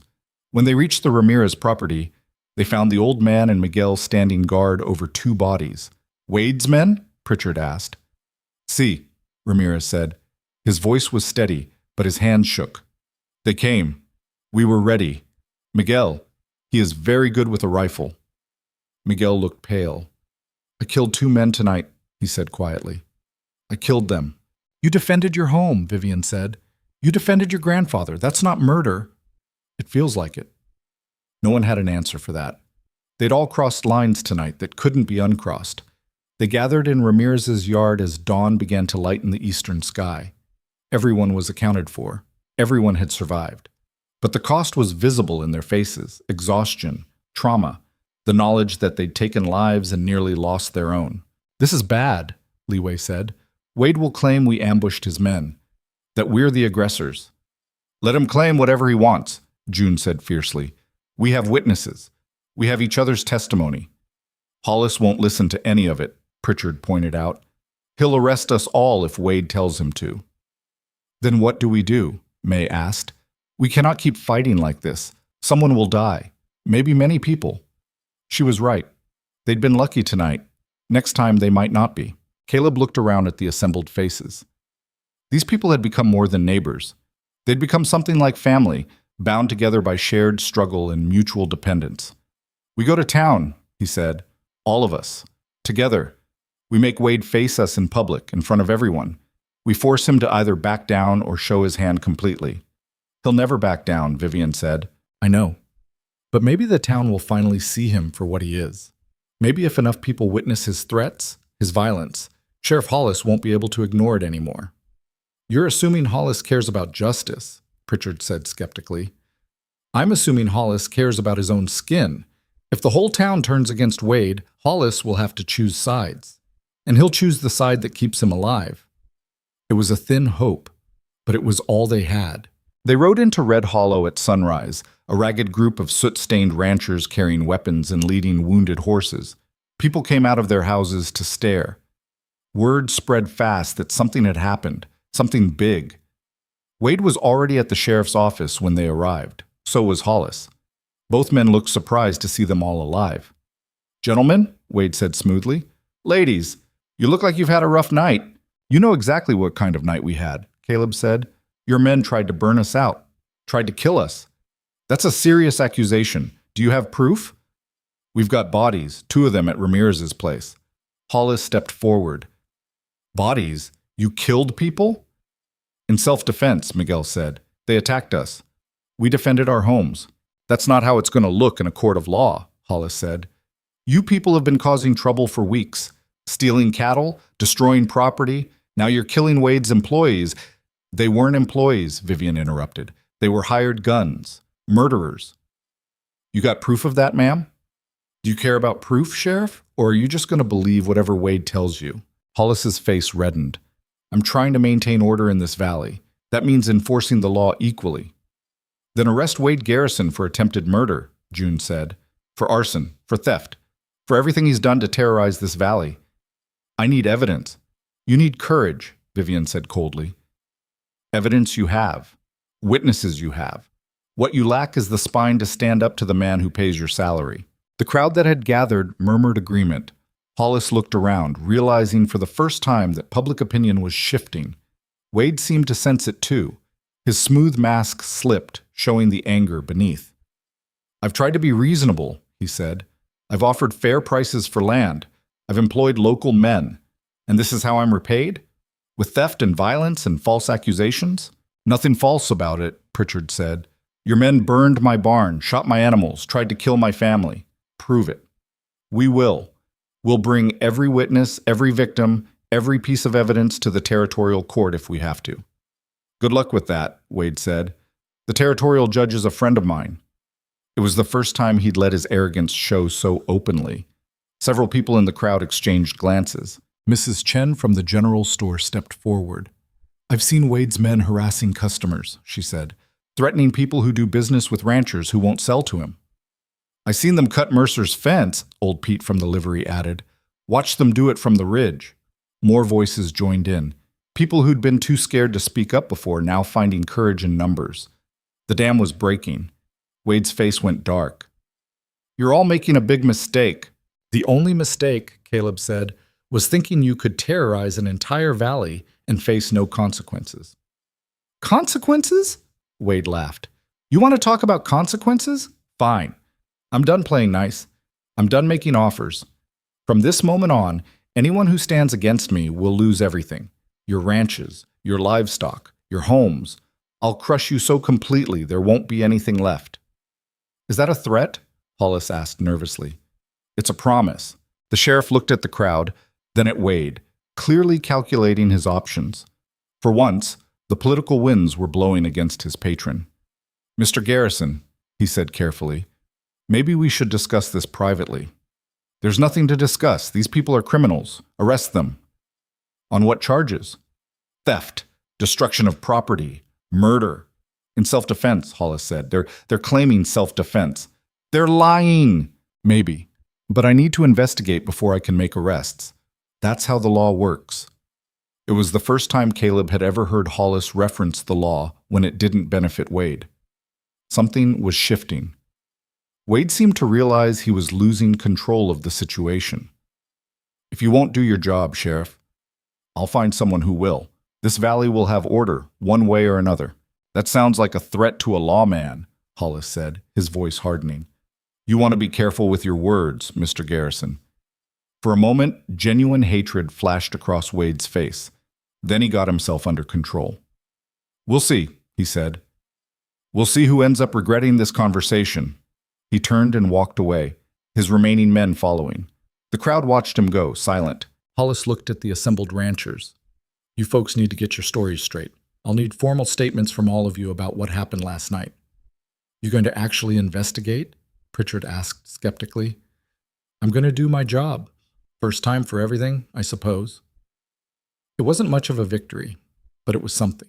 The ranchers spent the rest of the day in town, giving statements, tending to wounds, and trying to figure out what came next. Caleb and Vivian sat on the steps of the general store, too exhausted to move.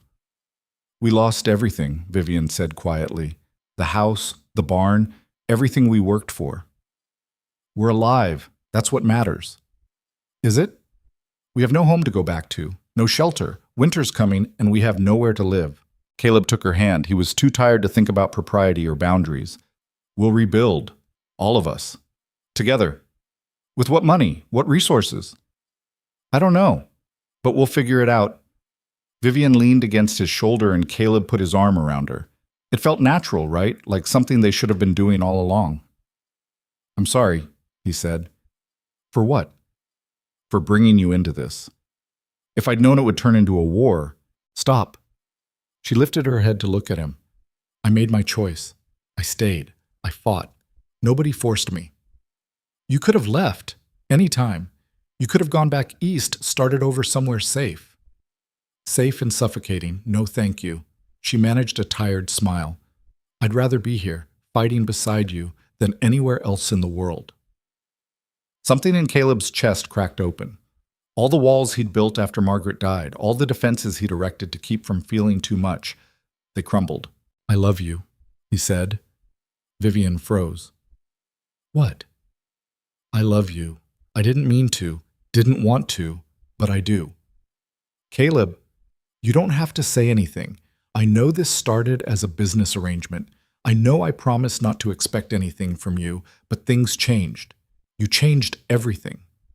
Vivian's eyes were wet. You're exhausted. You're not thinking clearly. I'm thinking clearer than I have in years.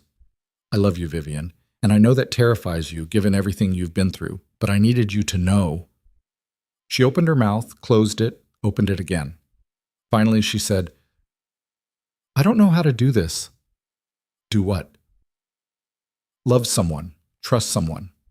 I spent my whole life being told what to feel, who to marry, how to behave. I don't know how to choose freely." "Then don't choose yet. Just don't run away. Stay. Keep fighting beside me. The rest we'll figure out." Vivian studied his face for a long moment. Then, slowly, she leaned in and kissed him.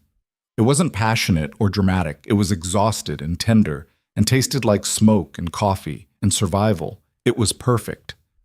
When they pulled apart, Vivian rested her forehead against his. "I'm terrified," she whispered. "Of Wade? Of this? Of you? Of what I'm starting to feel? What are you feeling?" "Like maybe I found something worth staying for." Caleb pulled her closer. Around them, the town continued its business. Ranchers told their stories. People whispered and speculated. The world kept turning. But in that moment, sitting on those steps with Vivian in his arms, Caleb felt something he hadn't felt since before Margaret died. Hope. Later that afternoon, a rider came into town at a gallop. It was one of Wade's men, and he looked panicked. "Sheriff!" he shouted. "Sheriff, you need to come quick!" Hollis stepped out of his office. "What's wrong?" "It's Mr. Garrison. He's—" The man hesitated, looking at the crowd. "You need to come now." They all followed. Hollis, the ranchers, half the town. The rider led them to Wade's ranch, where a scene of chaos awaited. Wade's prize stable was burning, the one he'd built to house his expensive breeding stock. Horses were running wild, men were shouting, and Wade himself stood in the middle of it all, his face purple with rage. "Who did this?" he screamed. "Which one of you did this?" Everyone looked at each other. The ranchers had all been in town all day. They had alibis, witnesses. "Wasn't us," Caleb said. "Liar." "Look around, Wade. We've all been in Red Hollow since dawn. The whole town saw us." Wade's eyes darted around wildly. He was losing control, losing his composure completely. "Then one of my own men did it. A traitor.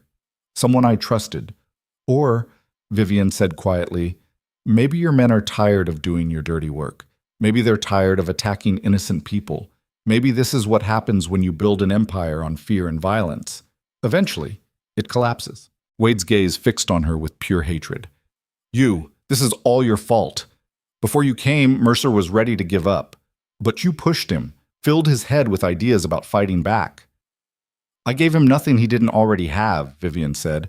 "I just helped him remember he didn't have to bow to bullies." Wade took a step toward her, his hands clenched.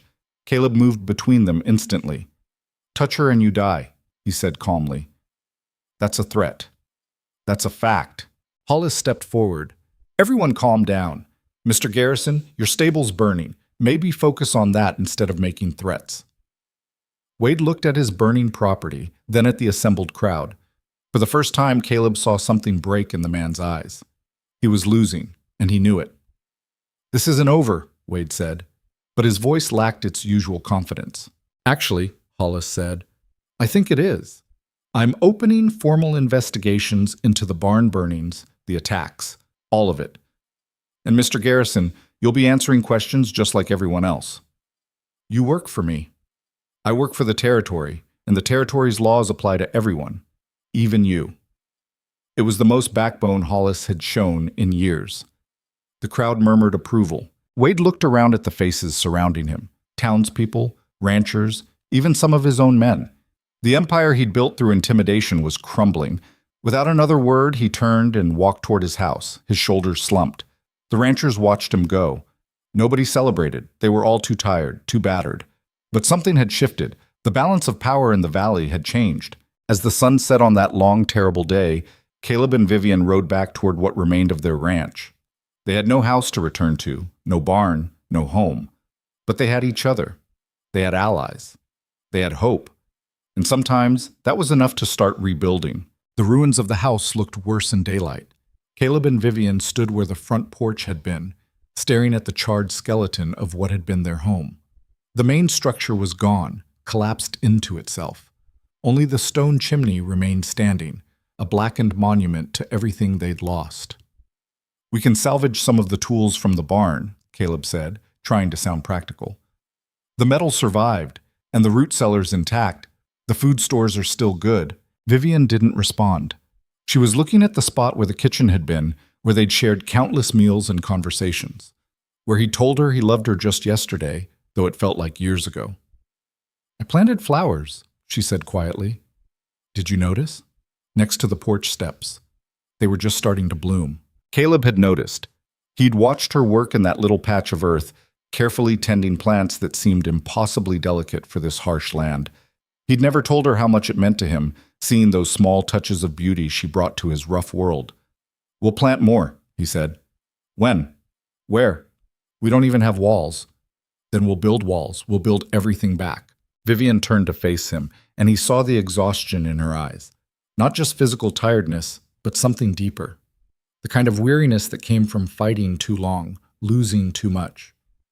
I don't know if I can do this again, she said. Build something just to watch it burn.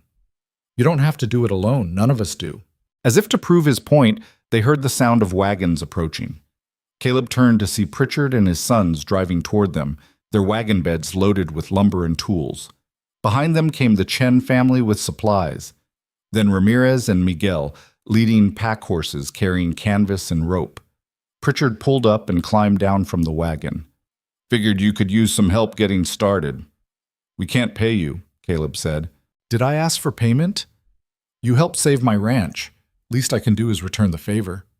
Li Wei approached, May and June behind him. We brought food, May said, and extra blankets. The nights are cold without shelter. This is too much, Vivian protested. You all have your own rebuilding to do. Which is why we help each other, June said. Together we're stronger. Isn't that what you told us? Vivian's eyes filled with tears. She tried to blink them back but failed. June stepped forward and embraced her, and suddenly all the women were together. Vivian, June, May, even Pritchard's daughter-in-law, who'd come along to help. The men stood awkwardly to the side, not quite sure what to do with this display of emotion. Well, Pritchard said, clearing his throat, should probably get started before we lose the daylight. Mercer, you got a plan for this rebuild? Caleb looked at the ruins, his mind already working. Same footprint as before, but stronger. Stone foundation this time, not wood, harder to burn. Smart. We'll need to clear the debris first. Boys, grab the shovels. They worked through the day, all of them together. The men cleared the burned wood and ash while the women sorted through what could be salvaged. It was grim work, hot and filthy, but nobody complained. Tom showed up around noon with more supplies he'd collected from sympathetic townspeople. Even Mrs. Chen from the general store sent materials, along with a note that said she was extending credit to anyone rebuilding from Wade's attacks. By evening, they'd cleared the site and laid out the boundaries for the new house. It wasn't much, but it was a start. The Chen family invited everyone to their ranch for dinner. They gathered around a long table set up in the yard, sharing food and stories. The children ran around playing while the adults talked about lumber prices and building techniques and which crops might survive the coming drought.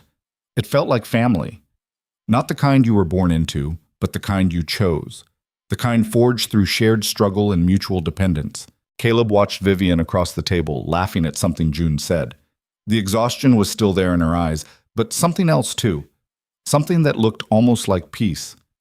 Later, when the evening was winding down and people were preparing to leave, Pritchard pulled Caleb aside. Heard some news in town, he said quietly. About Wade. What kind of news? His banker came out from Denver. Seems Wade's overextended himself.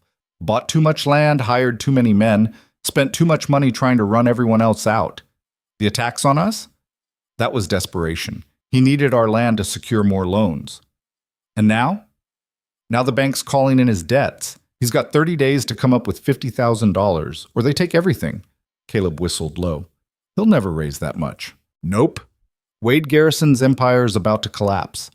Not because we beat him in a fight, but because he bankrupted himself trying to be king of the valley. There was a certain poetry to it. Wade had destroyed himself through his own greed and arrogance.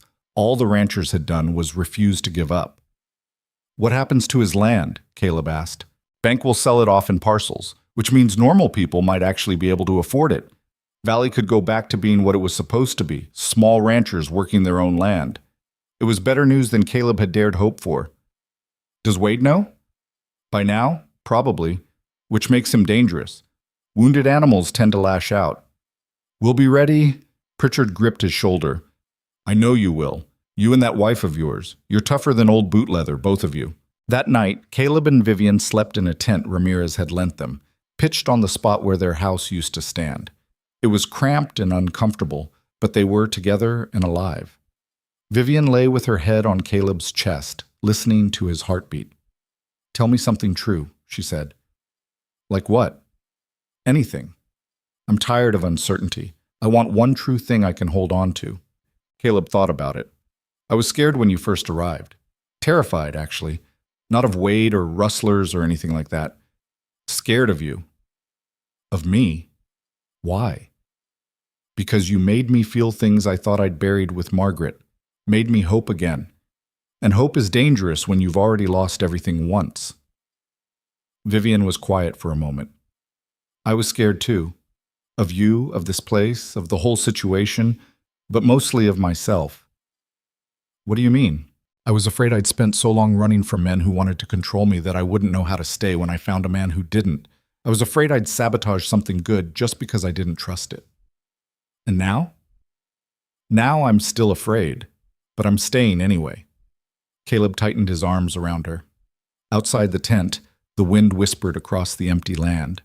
Above them, stars wheeled through the night sky, indifferent to human struggles. But inside that small canvas shelter, two people who'd both been broken by life were learning how to be whole together. It wasn't perfect. It wasn't even easy. But it was real. The next week passed in a blur of construction. More people came to help than Caleb expected. Ranchers he barely knew showed up with materials and labor. Townspeople who'd been too afraid to oppose Wade openly now contributed what they could. Even some of Wade's former employees, disgusted by their employer's tactics, offered their skills. The house rose from the ashes, slowly, painfully, but it rose. They built it together, Caleb and Vivian, Pritchard and his sons, the Chens, Ramirez and Miguel, Tom, and a dozen others. The stone foundation went in first, solid and fireproof. Then the frame, heavy timber that could withstand frontier weather. The walls, the roof. It wasn't fancy. It was smaller than the original house, more practical in its design. But every board was placed with care, every nail driven with purpose. Vivian worked as hard as any of them, despite her bruised ribs. She learned carpentry, masonry, basic construction. Her hands, already work-roughened, developed new calluses. One afternoon, while they were taking a break from raising the roof beams, June sat down beside her. "You've changed," June said, "since you first arrived." "How so?" "You're harder now, stronger, but also, I don't know, more yourself?" Vivian considered this. In Philadelphia, I was always trying to be smaller, quieter, less than I was. Here, I don't have to pretend. Even when it's difficult? Especially when it's difficult. The hard things are what make us real. June smiled. My mother says something similar. She says comfort makes us soft, but struggle reveals who we truly are. Your mother is wise. She is, though she'll never admit it. They sat in companionable silence, watching the men work. Caleb was shirtless in the heat, his muscles straining as he lifted a beam. Vivian found herself staring, then caught June's knowing smile. "What?" Vivian asked. "Nothing. Just nice to see you happy. I'm covered in sawdust and my whole body hurts. How is that happy?"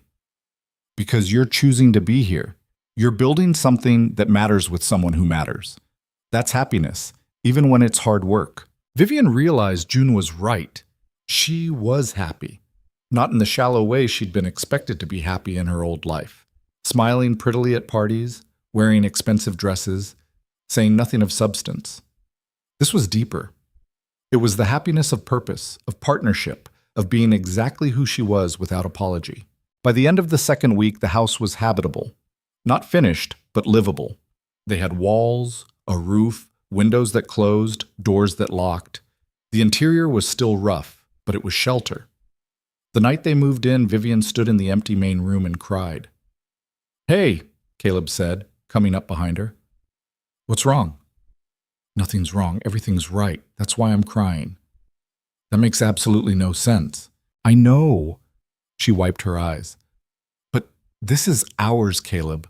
We built this. Not my father, not Harrison, not anyone else. Us, with our own hands. He pulled her close. It's better than the old house. It is, because we built it together. They spent their first night in the new house on the floor, too tired to even set up furniture. They just lay on bedrolls in front of the unfinished fireplace, holding each other. I need to tell you something, Vivian said. Caleb felt his stomach tighten. Those words never led anywhere good. All right. After you told me you loved me, I didn't say it back. I wanted to, but I couldn't. The words wouldn't come. I know, I didn't expect... Let me finish. The words wouldn't come because I've never said them before. Not to anyone. My parents never said they loved me. They said I was valuable, useful, well-bred, but never loved. And the idea of saying those words, of giving someone that power over me... She paused. It terrified me. You don't have to, but I want to, because you deserve to hear it. I love you, Caleb Mercer. I love your stubbornness and your kindness and the way you look at me like I'm strong instead of difficult.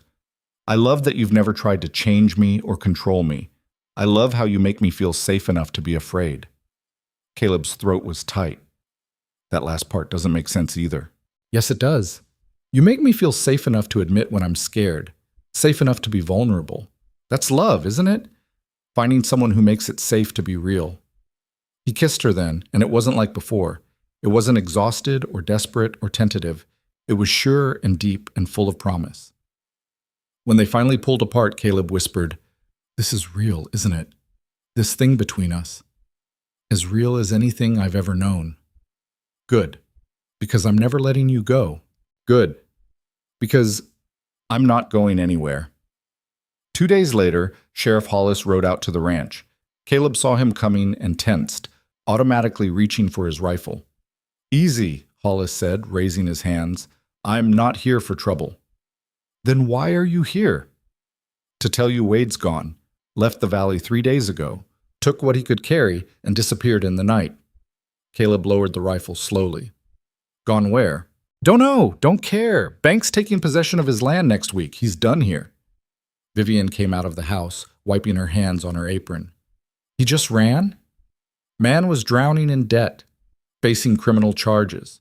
Had enough sense left to know when he'd lost." Hollis shifted in his saddle uncomfortably. "I also came to apologize." "For what?" Caleb asked, though he knew. "For not doing my job. For looking the other way while Wade terrorized good people. I got comfortable taking his money, and I stopped caring about what was right." He looked at both of them. "You folks showed more courage than I did, and you didn't even have a badge." "Courage or stupidity," Vivian said. "Still not sure which. Either way, you stood up when I wouldn't. That's worth something." Hollis gathered his reins. "Anyway, wanted you to know it's over. You can rebuild in peace." After he left, Caleb and Vivian stood together in the yard, processing the news. "It's really over," Vivian said. "Seems like it. I almost don't believe it. It feels too easy." "Easy?" Caleb laughed. "We lost our house, nearly got killed multiple times, and spent 2 weeks rebuilding from nothing. That's not easy." "I know, but we won. We actually won. We survived. That's better than winning." She leaned against him. "What do we do now?" "Live. Just live." The seasons changed. Summer faded into fall, bringing cooler temperatures and the hard work of preparing for winter. Caleb and Vivian finished the house, adding small touches that made it feel like a home. Curtains on the windows. A table Caleb built himself. Shelves for the few books Vivian had brought from Philadelphia. The garden Vivian planted thrived despite the dry weather. She had a gift for making things grow, even in harsh conditions.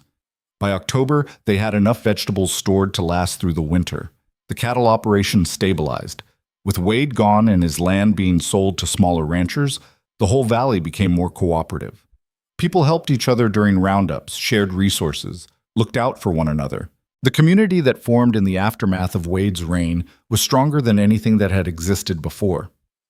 Bound together by shared trauma and mutual survival, the ranchers created something that felt permanent. Caleb and Vivian settled into a rhythm. Work during the day. Endless work, because the ranch always demanded it. Meals together in the evening, talking about nothing and everything. Nights in their bedroom, learning each other's bodies and hearts with patience and tenderness. It wasn't perfect. They still argued sometimes about money, about risk, about how much salt to put in the stew. Vivian could be stubborn as a mule when she thought she was right, which was always. Caleb still had moments of darkness, days when Margaret's memory hit him hard and he withdrew into himself. But they worked through it. They were learning that love wasn't about being perfect for each other. It was about being honest, even when honesty was uncomfortable. It was about showing up every day, even when showing up was hard.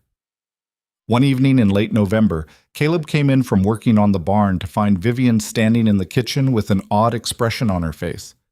"What's wrong?" he asked. "Nothing's wrong. She paused.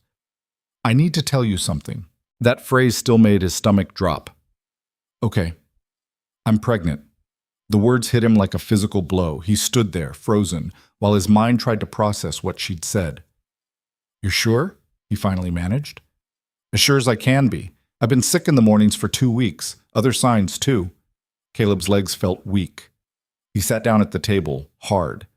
Vivian watched him, her expression guarded. "If you don't want this..." Yes. He took a breath, tried again. "I want this. I want you. I want a family. I want all of it. I'm just scared." "Of what?" "Of losing you. Of losing the baby. Margaret died in childbirth. Did I ever tell you that?" Vivian's face softened. She came and sat beside him. "No, you didn't." "The baby was breech. There was nothing the midwife could do. I lost them both in one night." His voice cracked. "I can't go through that again." "You might have to. There are no guarantees, Caleb. Life doesn't promise us safety." "I know, but asking me not to be terrified is like asking me not to breathe." She took his hand. "Then be terrified. But be here with me anyway. That's all I'm asking." He pulled her into his arms, holding her tight. "I'm here. I'm not going anywhere." "Neither am I." They sat like that for a long time, wrapped around each other, facing an uncertain future together. Winter came hard that year. Snow piled up against the house, winds howled across the valley, temperatures dropped so low the water in the buckets froze solid overnight. But inside the house Caleb and Vivian had built, there was warmth. A fire in the fireplace, food in the pantry, love in the spaces between words. Vivian's pregnancy progressed. She remained healthy and strong, continuing to work even as her belly grew. The other women in the valley, May, June, Pritchard's daughter-in-law, rallied around her, offering advice and support and the kind of practical help that made all the difference. The men pretended not to notice that Caleb was a nervous wreck.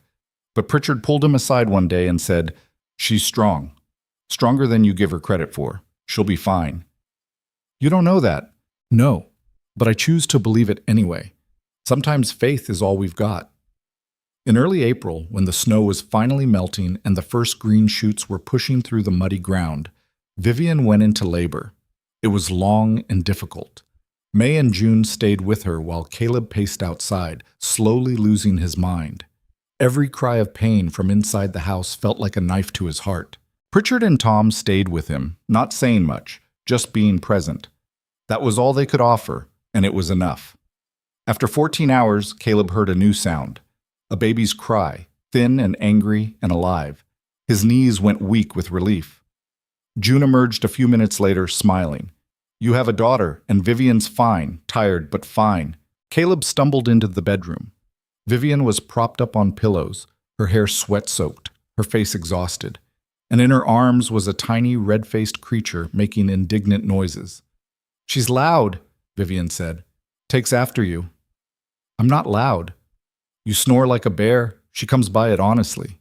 Caleb sat on the edge of the bed, staring at his daughter. She was impossibly small, impossibly perfect. 10 fingers, 10 toes, a shock of dark hair. "What should we name her, eh?" he asked.